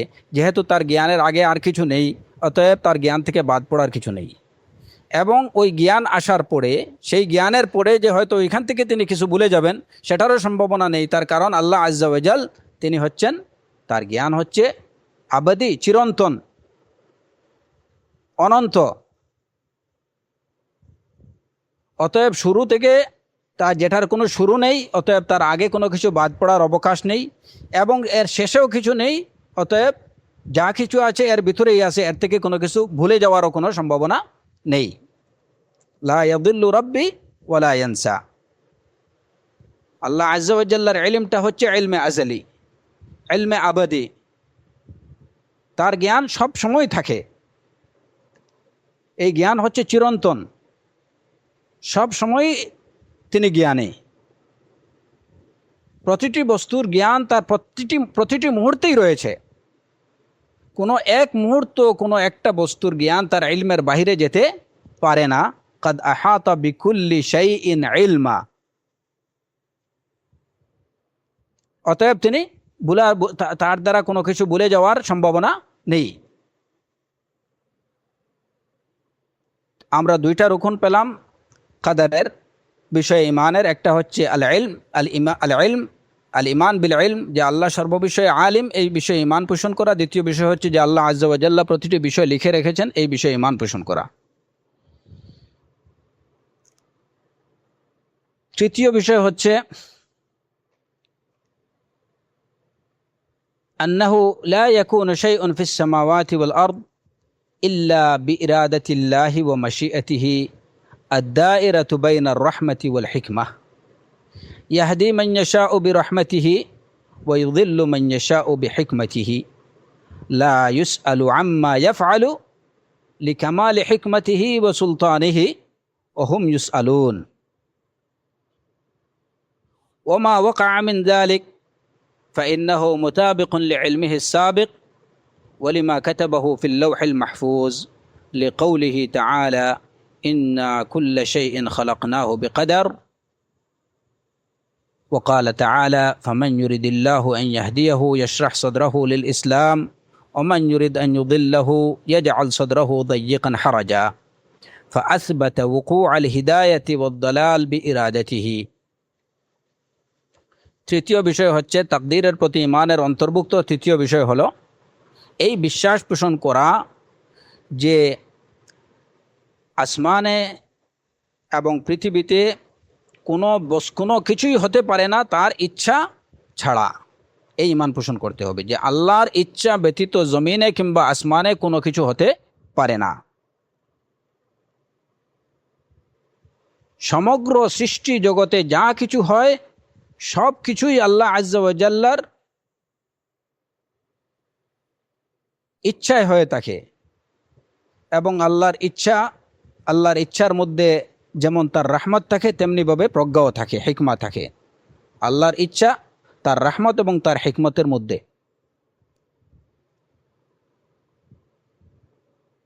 তাহলে এই বিশ্বাস পোষণ করতে হবে যে সমগ্র সৃষ্টি জগতে যা কিছু হয় সবই আল্লাহ আজ্জা ওয়া জাল্লার ইচ্ছায় হয়ে থাকে।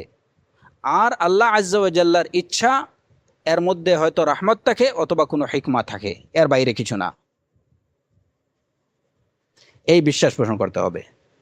এই বিশ্বাস পোষণ করতে হবে যে আল্লাহ আজ্জা ওয়া জাল যাকে হিদায়াত দেন তিনি তার রহমত দ্বারা তাকে হিদায়াত দেন, এবং যাকে পথভ্রষ্ট করেন তিনি তার কোনো প্রজ্ঞার কারণেই তাকে পথভ্রষ্ট করেন, যে এর পিছনে কোনো হিকমা আছে। তিনি যা করেন সে বিষয়ে তাকে জিজ্ঞাসা করা যাবে না, কিন্তু সৃষ্টি জিজ্ঞাসিত হবে তাদের কর্ম সম্পর্কে। জগতে যা কিছু হয় সবই আল্লাহ আজ্জা ওয়া জাল্লার ইলম অনুযায়ী হয়ে থাকে, এবং তিনি যা কিছু লিপিবদ্ধ করে রেখেছেন সে অনুযায়ী জগতের সব কিছু সংগঠিত হয়ে থাকে। তার ইলম, তার লেখার বাইরে, তার ইচ্ছার বাইরে কোনো কিছু হতে পারে না। কোরআনে কারীমে আল্লাহ আজ্জা ওয়া জাল ইরশাদ করেছেন যে আমি সব প্রতিটি বস্তু সৃষ্টি করেছি পরিমিত রূপে, বেকাদার। এবং এই সূরাতুল আনআমের 125 নম্বর আয়াতে আল্লাহ আজ্জা ওয়া জাল্লা বলেছেন, আল্লাহ যাকে চান হেদায়েত দিতে চান, ইয়াশরাহ সাদরাহু লিল ইসলাম, ইসলামের জন্য তার বক্ষকে প্রশস্ত করে দেন। আর যাকে পথভ্রষ্ট করতে চান, ইয়াজআল সাদরাহু দায়্যিকান হারাজা, তার বক্ষকে সংকীর্ণ করে দেন। তো মানুষের হিদায়াত অবলম্বন করা কিংবা পথভ্রষ্টতা অবলম্বন করা যাই হয়, সবই আল্লাহ আজ্জা ওয়া জাল্লার ইচ্ছাই সংগঠিত হয়ে থাকে। আল্লাহর ইচ্ছার বাইরে কোনো কিছু হতে পারে না। এই বিশ্বাস পোষণ করা তাকদীরের প্রতি বিশ্বাসের অন্যতম রুকন।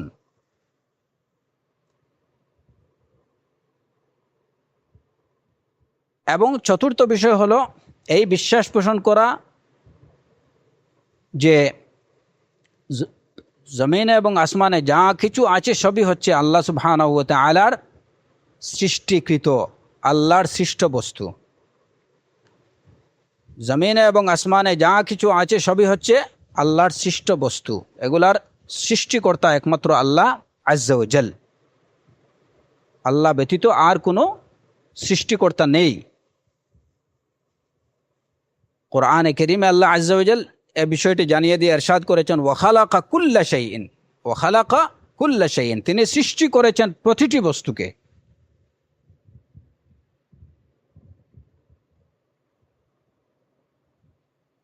এবং ইব্রাহিম আলাইহিস সালাতু ওয়াস সালামের উদ্ধৃতি দিয়ে কোরআনে কারীমে আল্লাহ আজ্জা ওয়া জাল বলেছেন, ওয়াল্লাহু খালাকাকুম ওয়া মা তা'মালুন, আল্লাহ তোমাদেরকে সৃষ্টি করেছেন এবং তোমরা যা করো তোমাদের কর্মকেও সৃষ্টি করেছেন। অতএব জগতের সর্ববিষয়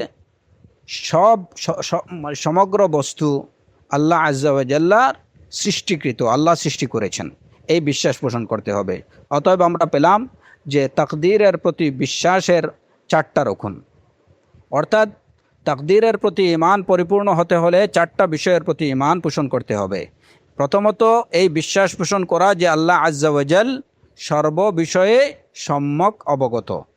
দ্বিতীয় বিষয় হচ্ছে যে আল্লাহ আজ্জা ওয়া জাল প্রতিটি বিষয় সৃষ্টির আগেই সে বিষয়টি লিখে রেখেছেন লাওহে মাহফুজের মধ্যে।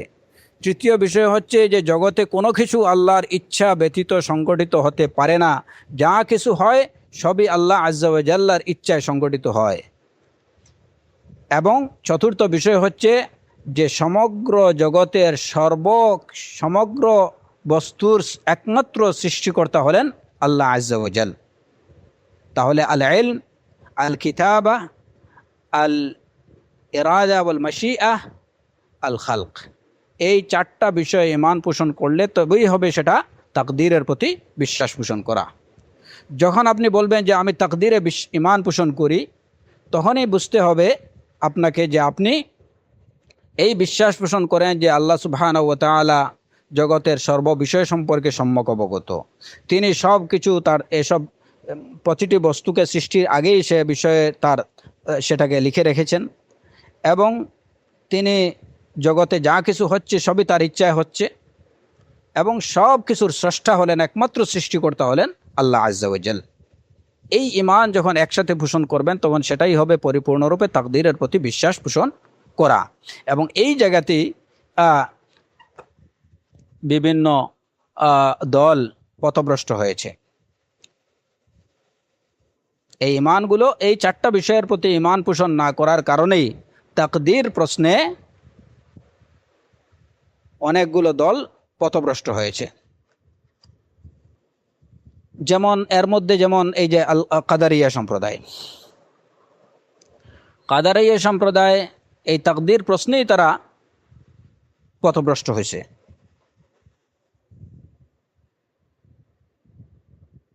তাদের কথা হলো যে এই যে কাদারিয়া সম্প্রদায়ের এরা আবার কয়েক ভাগে বিভক্ত। এর মধ্যে তাদের মধ্যে গুলাত, মানে একেবারে এক্সট্রিম যারা, যেমন ওই মাবাদ আল জুহানি, তারপরে ওই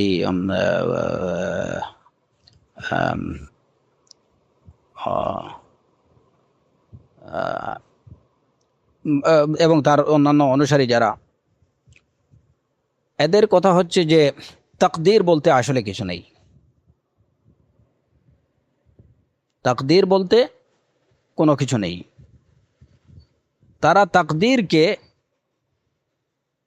মোটমাট অস্বীকার করে যে সবই হচ্ছে মানুষের কাজ, সবই হচ্ছে মানুষের ইচ্ছার উপর নির্ভরশীল। মানুষ যা ইচ্ছা সেটাই করতে পারে, এখানে তাকদীরের কোনো কিছু নেই। তাদের কথা হলো যে যদি তাকদীরকে মানা যায়, স্বীকার করা যায়, তাহলে মানুষ এই যে আদেশ নিষেধ আল্লাহ আজ্জা ওয়া জাল্লা যেগুলো মানব জাতিকে দিয়েছেন সেগুলোর কোনো মূল্য থাকবে না। কারণ যেহেতু আল্লাহ, যদি এইটুকুই স্বীকার করে নেওয়া হয় যে আল্লাহ আজ্জা ওয়া জাল্লা সব কিছু ঠিকঠাক করে রাখছেন, তাহলে আবার মানুষ কি করবে? অতএব এই ধারণাবশত তারা তাকদীরকেই একদম টোটালি অস্বীকার করে বসলো, যে তাকদীর বলতে কিছু নেই।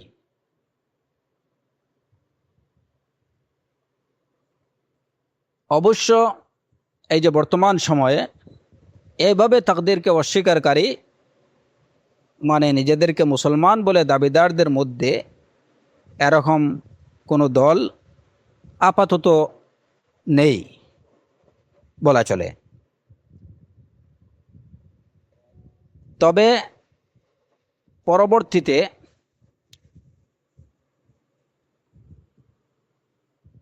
আরেক দলের দাবি হলো যে না, তাকদীরকে অস্বীকার করা যাবে না, তাকদীর আছে। কিন্তু তারা এই চারটা বিষয়ে তারা ঈমান পোষণ করতে রাজি নয়। কাদারিয়াদের মধ্যে যারা গুলাত, তারা তো একদম এই চারটা বিষয়কে একসাথেই অস্বীকার করলো, যে এখানে আল্লাহর ইলম বলতে, আগের ইলম বলতে কিছু নেই, আল্লাহর লিখে রেখেছেন এরকমও কিছু নেই, আল্লাহর ইচ্ছায় সংগঠিত হয় এরকম কিছু নেই, আল্লাহ সব কিছু সৃষ্টি করেছেন এরকমও কিছু নেই। চারটা বিষয়কেই তারা অস্বীকার করলো। আচ্ছা, তা কাদারিয়াদের আরেকটা সম্প্রদায়, যারা এই যে পরবর্তী যে মুতাজিলি যারা, এদের আকীদা হচ্ছে যে না, আল্লাহ আজ্জা ওয়া জাল্লা জগতের প্রতিটি বিষয় সম্পর্কে তার ইলম আছে, এটা ঠিক, তিনি সব কিছু লিখে রেখেছেন, এটাও ঠিক। তবে জগতের সব কিছু তার ইচ্ছায় সংগঠিত হয় এবং তিনি সব কিছুর সৃষ্টিকর্তা, এই কথাটা ঠিক না। মানুষের কাজ মানুষ তার স্বেচ্ছায় করে থাকে, মানুষ তার অনেকগুলো কাজের সৃষ্টিকর্তা সে নিজে। এটা হচ্ছে কাদারিয়াদের পরবর্তী লোকগুলো, যারা মানে যারা এক্সট্রিম না, এবং যারা এই যে পরবর্তীতে যারা মুতাজিলা সম্প্রদায়ের অন্তর্ভুক্ত, তাদের আকীদা হচ্ছে এইটুকু, যে আল্লাহর ইলম আছে, আল্লাহর লিখে রেখেছেন, এটাও ঠিক আছে, কিন্তু পরবর্তী দুইটা বিষয় আল্লাহর ইচ্ছায় সংগঠিত হয় সব কিছু। যে যে যে আকীদাটা আহলুস সুন্নাহ ওয়াল জামাআতরা পোষণ করেন, তারা এর সাথে দ্বিমত পোষণ করে যে না, সব কিছু আল্লাহর ইচ্ছায় সংগঠিত হয় এরকম না, বরঞ্চ মানুষ তার যে কাজগুলো সে করে, এগুলো সে তার ইচ্ছায় করে, আর মানুষ তার নিজের কাজের সৃষ্টিকর্তা সে নিজে। এরাও পথভ্রষ্ট, কারণ এই দাবির দ্বারা তারা কোরআনে কারীমের সুস্পষ্ট আয়াত, সরিহ আয়াতগুলোকে তারা অস্বীকার করছে, বিশুদ্ধ হাদিসকে তারা অস্বীকার করছে। আরেক দল হচ্ছে নিজেকে মুসলমান বলে দাবিদার জাবরিয়া সম্প্রদায়। সেই জাবরিয়া সম্প্রদায়ের আকীদা হলো এর বিপরীত। এরা একদম সব কিছুকে তাকদীরের উপরে ছেড়ে দেয়, সব কিছুকে তারা তাকদীরের উপরে ছেড়ে দেয়, যে সবই আল্লাহ, মানুষের কিছু করার নেই, মানুষ মজবুর, সে বাধ্য, কারণ সবই আল্লাহর ইচ্ছায় হচ্ছে, সব কিছুই আল্লাহ সৃষ্টি করছেন, সবই আল্লাহর ইলমের মধ্যে রয়েছে, সবই তিনি লিখে রেখেছেন। সুতরাং এর বাইরে মানুষের যাওয়ার বা কিছু করার নেই। অতএব মানুষ মজবুর, তার নিজের কোনো ইচ্ছা শক্তি নেই, তার নিজের কোনো কিছু করার ক্ষমতা নেই।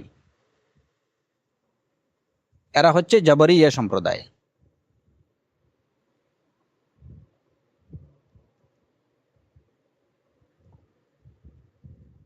আরেকটা সম্প্রদায় হচ্ছে যারা নিজেদেরকে পাক্কা মুসলিম বলে দাবি করেন, এই যে তথাকথিত সুফি সম্প্রদায়,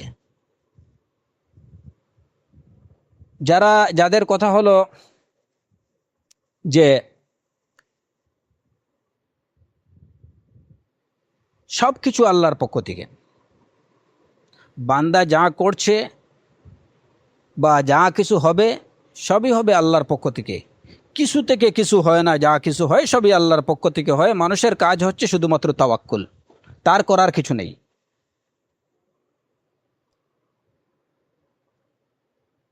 কিছু থেকে কিছু হয় না, যা কিছু হয় সবই আল্লাহর পক্ষ থেকে হয়।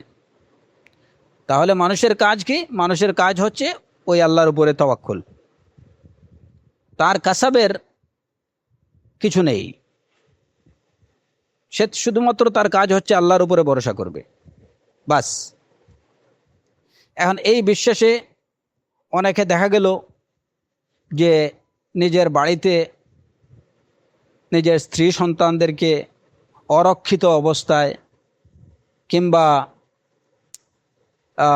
একদম বুখানাঙ্গা অবস্থায় তাদেরকে রেখে চলে গেল, তাওয়াক্কুল আলাল্লাহ, যে এদের জন্য আল্লাহ আছেন।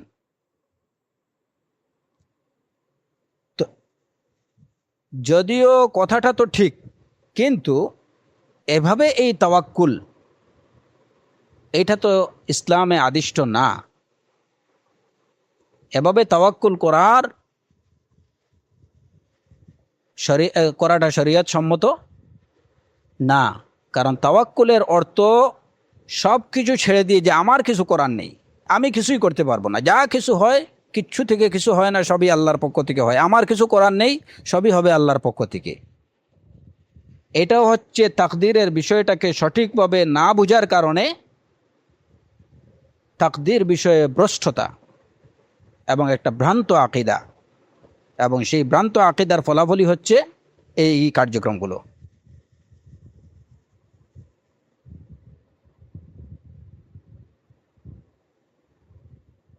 এবং এই সুফিবাদীদেরই একটি দল, তাদের কথা হলো যে মানুষের করার বা মানুষ যে কিছু কামাই করবে এই শক্তি তার নেই, তার সব কিছুর ফয়সালা হবে, সব কিছু আসবে আল্লাহর পক্ষ থেকে। আর এটাকে তারা বলে যে এটাই হচ্ছে হাকিকাত। আর মানুষ কিছু করবে, কিছু নিজে কষ্ট করবে, কামাই করবে, আল্লাহ তাকে দেবেন, এটা হচ্ছে শরিয়াত।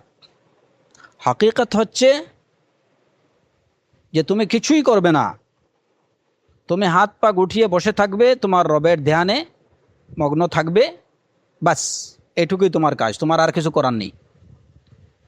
তুমি শুধু তোমার রবের ধ্যানে মগ্ন থাকবে, সেখানে সালাত সিয়ামেরও প্রয়োজন নেই। এবং এটাকেই তারা বলে যে এটাই হচ্ছে হাকিকাত, কিংবা এই যে মারিফাত। তো এই সবগুলোই হচ্ছে তাকদীর বিষয়ে একটা ভ্রান্ত ব্যাখ্যা ভুল ব্যাখ্যা এবং তাকদীর বিষয়ে ভুল বিশ্বাস। আহলুস সুন্নাহ ওয়াল জামায়াতের আকীদা হচ্ছে এই দুইটার মধ্যখানে। তারা তাকদীরকে, আল্লাহ সুবহানাহু ওয়া তাআলার ইলমকে, আল্লাহ সুবহানাহু ওয়া তাআলার লিখে রাখার বিষয়কে, সব কিছু আল্লাহর ইচ্ছায় সংগঠিত হয় এই বিষয়কে, এবং সবই আল্লাহ সুবহানাহু ওয়া তাআলা সৃষ্টি করছেন, এই চারটা বিষয়কে তারা স্বীকার করেন। এবং একই সাথে তারা এই বিশ্বাস পোষণ করেন যে মানুষের তার নিজস্ব ইচ্ছা শক্তি এবং নিজস্ব কর্মশক্তি রয়েছে। সে তার ইচ্ছার দ্বারা ভালো এবং মন্দ চুজ করতে পারে,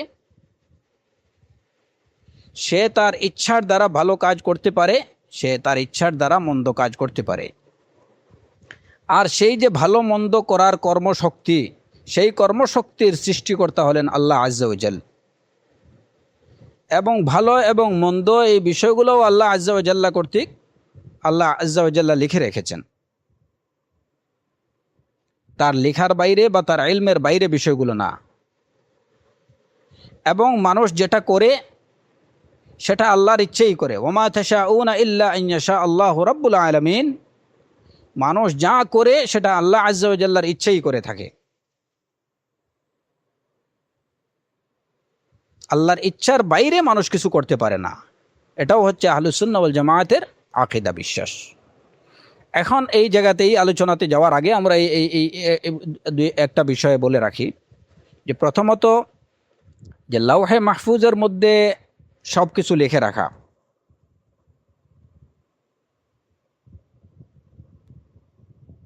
আল্লাহ আজ্জা ওয়া জাল জগতের প্রতিটি বস্তুকে সৃষ্টির আগেই সে বিষয়গুলো সম্পর্কে লিখে রেখেছেন। এই লিখে রাখাটা হচ্ছে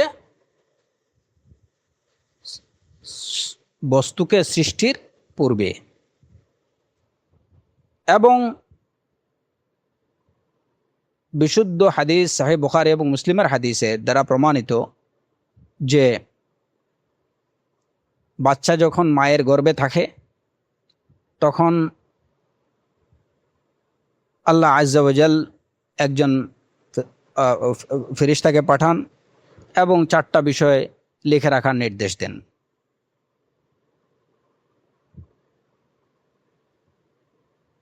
তার রিজক, তার আজল, তার রিজিক, তার হায়াত, তার আমল, এবং সে সৌভাগ্যবান হবে না হতভাগা হবে, শাকিয়ুন আও সাঈদ, এই বিষয়গুলো লিখে রাখা হয়।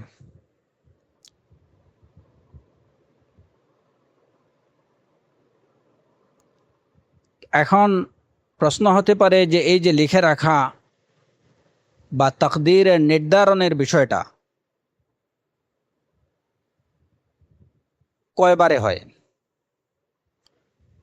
এই বিষয়টা সহজভাবে আমরা বুঝতে পারি এভাবে যে তাকদীর প্রথমত হচ্ছে দুই প্রকার। একটা হচ্ছে তাকদীরে আম, জেনারেল নির্ধারণী, জেনারেলভাবে সব কিছু নির্ধারণ করা সাধারণভাবে। আর একটা হচ্ছে তাকদীরে খাস, বিশেষভাবে নির্ধারণ করা। লৌহে মাহফুজের মধ্যে যে নির্ধারণীটা বা আসমান এবং জমিন সৃষ্টির 50,000 বছর আগে যে নির্ধারণীটা হয়েছে সেটা হচ্ছে তাকদীরে আম। প্রতিটি বস্তুর সর্ববিষয়গুলো ওইখানে ফাইনালি লিপিবদ্ধ করে রাখা হয়েছে।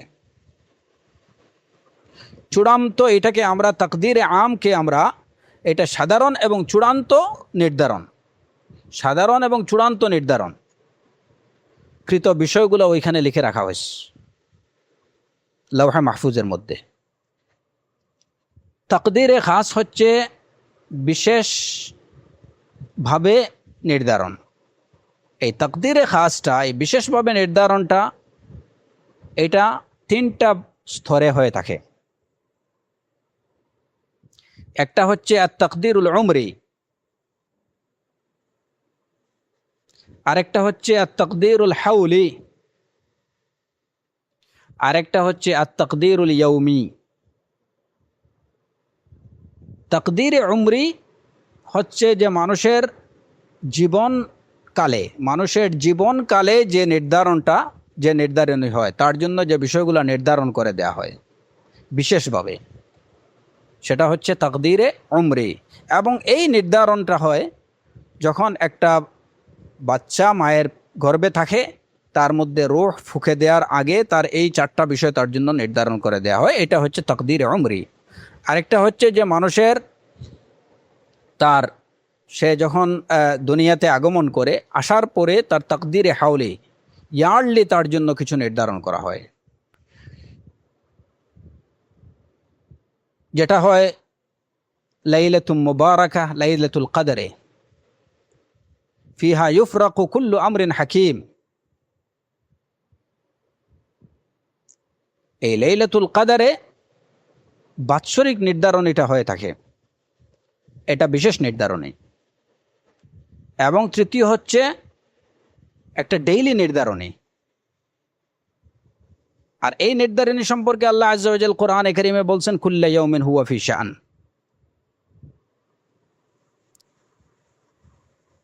আর চূড়ান্ত নির্ধারণী এবং সাধারণ নির্ধারণ এটা লৌহে মাহফুজের মধ্যে জমিন এবং আসমানকে সৃষ্টির 50,000 বছর আগেই নির্ধারণ করে রাখা হয়েছে।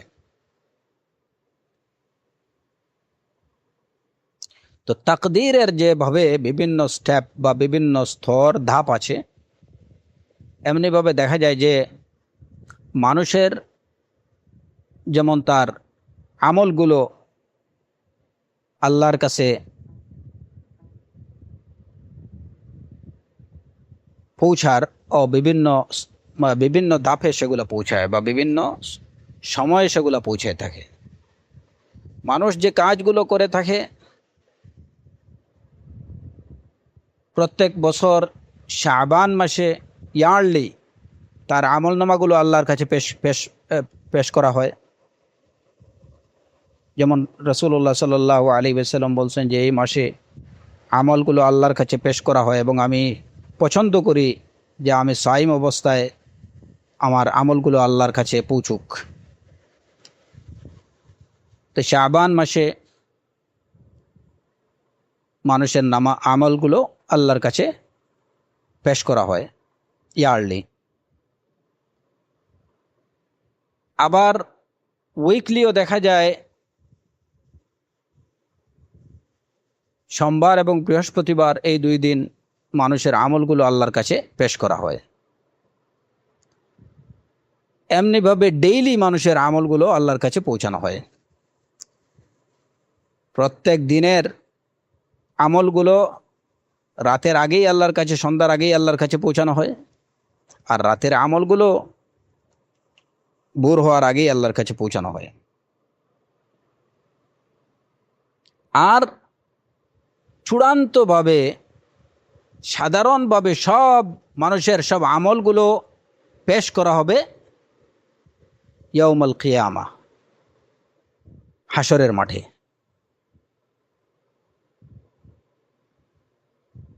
সব কিছু পেশ করা হবে এবং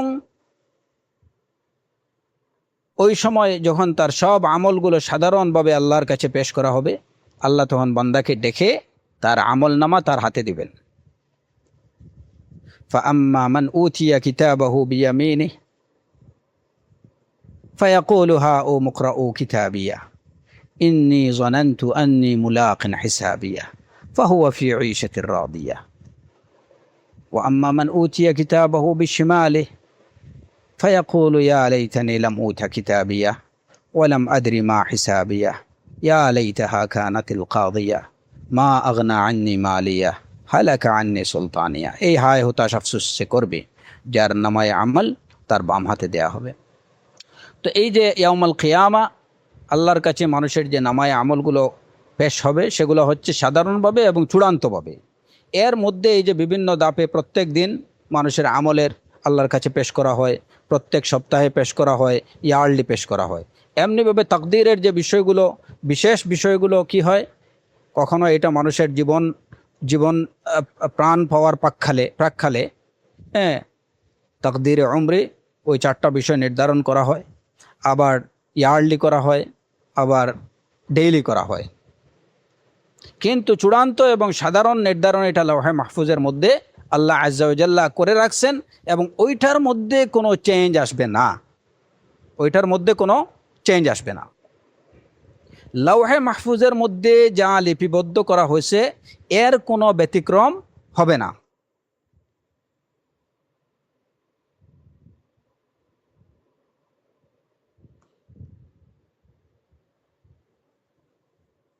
তবে অন্যান্য ধাপে যা কিছু হয়, অন্যান্য ধাপে যে লিপিবদ্ধগুলা যা কিছু লিপিবদ্ধ করা হয় সেগুলো পরিবর্তন হতে পারে। যেমন একজন মানুষের নেক কাজ, তারপরে আত্মীয়তার সম্পর্ক বজায় রাখা, এসবের দ্বারা তার হায়াত বাড়িয়ে দেয়া হয়। একজন মানুষ নেক কাজ করে আত্মীয়তার সম্পর্ক বজায় রাখে, তো এর দ্বারা তার হায়াত প্রসারিত হয়। কিন্তু এর অর্থ না যে লাওহে মাহফুজের মধ্যে তার হায়াত লেখা হয়েছে হয়তো 60 বছর, সে আত্মীয়তার সম্পর্ক বজায় রাখছে, ভালো নেক কাজ করছে, এই কারণে তার বয়স পাইছে 80 বছর। না, লাওহে মাহফুজের লেখনীটা সেটা হচ্ছে চূড়ান্ত, ওইটার মধ্যে কোনো চেঞ্জ আসবে না। ওইখানে লেখা আছে যেটা ওইটাই হবে, এর এক মুহূর্ত বেশি কিংবা এক মুহূর্ত কম হায়াত সে পাবে না। লা ইস্তাখিরুনা সাআ ওয়া লা ইস্তাকদিমুন, এটা হচ্ছে লাওহে মাহফুজের বিষয়। তবে ওই যে জীবনের প্রাক্কালে যেটা লেখা হয় এইটার মধ্যে চেঞ্জ আসতে পারে, যে একজন লোক সিলা রাহমি করলো কিংবা একজন লোক ভালো কাজ করলো, এর দ্বারা তার হায়াত প্রসারিত হলো, এর দ্বারা তার রিজক প্রসারিত হলো, সেটা হতে পারে। এখন প্রশ্ন হতে পারে যে তাহলে এই যে নির্ধারণটা, এই তাকদীর, এটাও তো তাকদীর, যদিও তাকদীরে খাস, তাহলে এই তাকদীরের বাহিরে কিভাবে হলো? যে না, আসলে এটা তাকদীরের বাহিরে হয়নি। সে ভালো কাজ করবে, সে আত্মীয়তার সম্পর্ক বজায় রাখবে, এটা কিন্তু তার তাকদীরের মধ্যে লেখা আছে, এবং সে কারণে ফাইনালি তার হায়াত বেড়ে 80-তে চলে যাবে, এটা কিন্তু লাওহে মাহফুজে লিখেই আছে, ওইটাই সে পাইছে। তাকদীরের বাহিরে কিছু সংগঠিত হয়নি। সে নেক কাজ শুরু করছে, হ্যাঁ, এতে করে তার রিজেকের মধ্যে প্রশস্ততা আসছে, এটা লিখছে তার তাকদীরে। সে জীবনের এই পর্যায়ে নেক কাজ করতে শুরু করবে এবং এর দ্বারা তার রিজেক প্রসারিত হবে এবং সেই রিজেকের পরিমাণ এই পর্যায়ে গিয়ে দাঁড়াবে, এটা লেখা আছে ফাইনালি ফি লাওহে মাহফুজ, এর কোনো ব্যতিক্রম হবে না। অতএব এই যেমন দোয়া দ্বারা তাকদীরের ফাইনালি যেটা লেখা আছে ওইটা কখনো চেঞ্জ হবে না। আমাদের ওই যে আজকের তাকদীর বিষয়ে শেষ কথা যেটা, যে দোয়ার দ্বারা, ভালো কাজের দ্বারা, সিলা রাহমের দ্বারা, আত্মীয়তার সম্পর্ক বজায়ের দ্বারা অনেক সময় মানুষের রিজিক, তার হায়াতের মধ্যে প্রশস্ততা আসে। এটা কোনোভাবেই যে মূল তাকদীর বা লাওহে মাহফুজের মধ্যে আল্লাহ আজ্জা ওয়া জাল্লা তার জন্য যেটা লিখে রাখছেন ওইটার বিপরীত না, বরঞ্চ ওইখানে তার তাকদীরের মধ্যে এটাও লেখা আছে যে সে দোয়া করবে কিংবা সেই ভালো কাজটুকু করবে কিংবা আত্মীয়তার সম্পর্ক বজায় রাখবে, বা এই কারণে তার হায়াত প্রসারিত হবে, তার রিজক প্রসারিত হবে, এটা লেখা আছে। অতএব দোয়ার মাধ্যমে যেটা হয় এটা তাকদীরের বাহিরে না। ঠিক এমনিভাবে একজন লোককে হঠাৎ করে হত্যা করা হলো, কিংবা তাকে ডাকাতরা মেরে ফেললো, পানিতে ডুবে মরলো, কিংবা আগুনে পুড়ে মরলো, এর দ্বারা কিন্তু তার নির্ধারিত হায়াত থেকে কম সে পায়নি, বরঞ্চ তার জন্য এই হায়াতই নির্ধারিত ছিল, এর থেকে 1 সেকেন্ড আগে বা কিংবা 1 সেকেন্ড পরে সে মৃত্যুবরণ করেনি, কারণ তার তাকদীরে ওইটাই লেখা ছিল যে সে এইভাবে মৃত্যুবরণ করবে।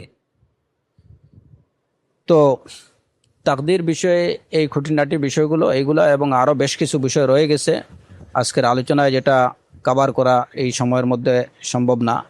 আমরা চেষ্টা করব ইনশাআল্লাহ পরবর্তী একটা আলোচনায় তাকদীর বিষয়ে অবশিষ্ট আলোচনাটা কমপ্লিট করতে আজকের আলোচনা এখানেই সমাপ্ত করতে চাই। ওয়া সাল্লাল্লাহু আলা নবিয়িনা মুহাম্মদ ওয়া আলা আলিহি ওয়া সাহবিহি ওয়া সাল্লাম।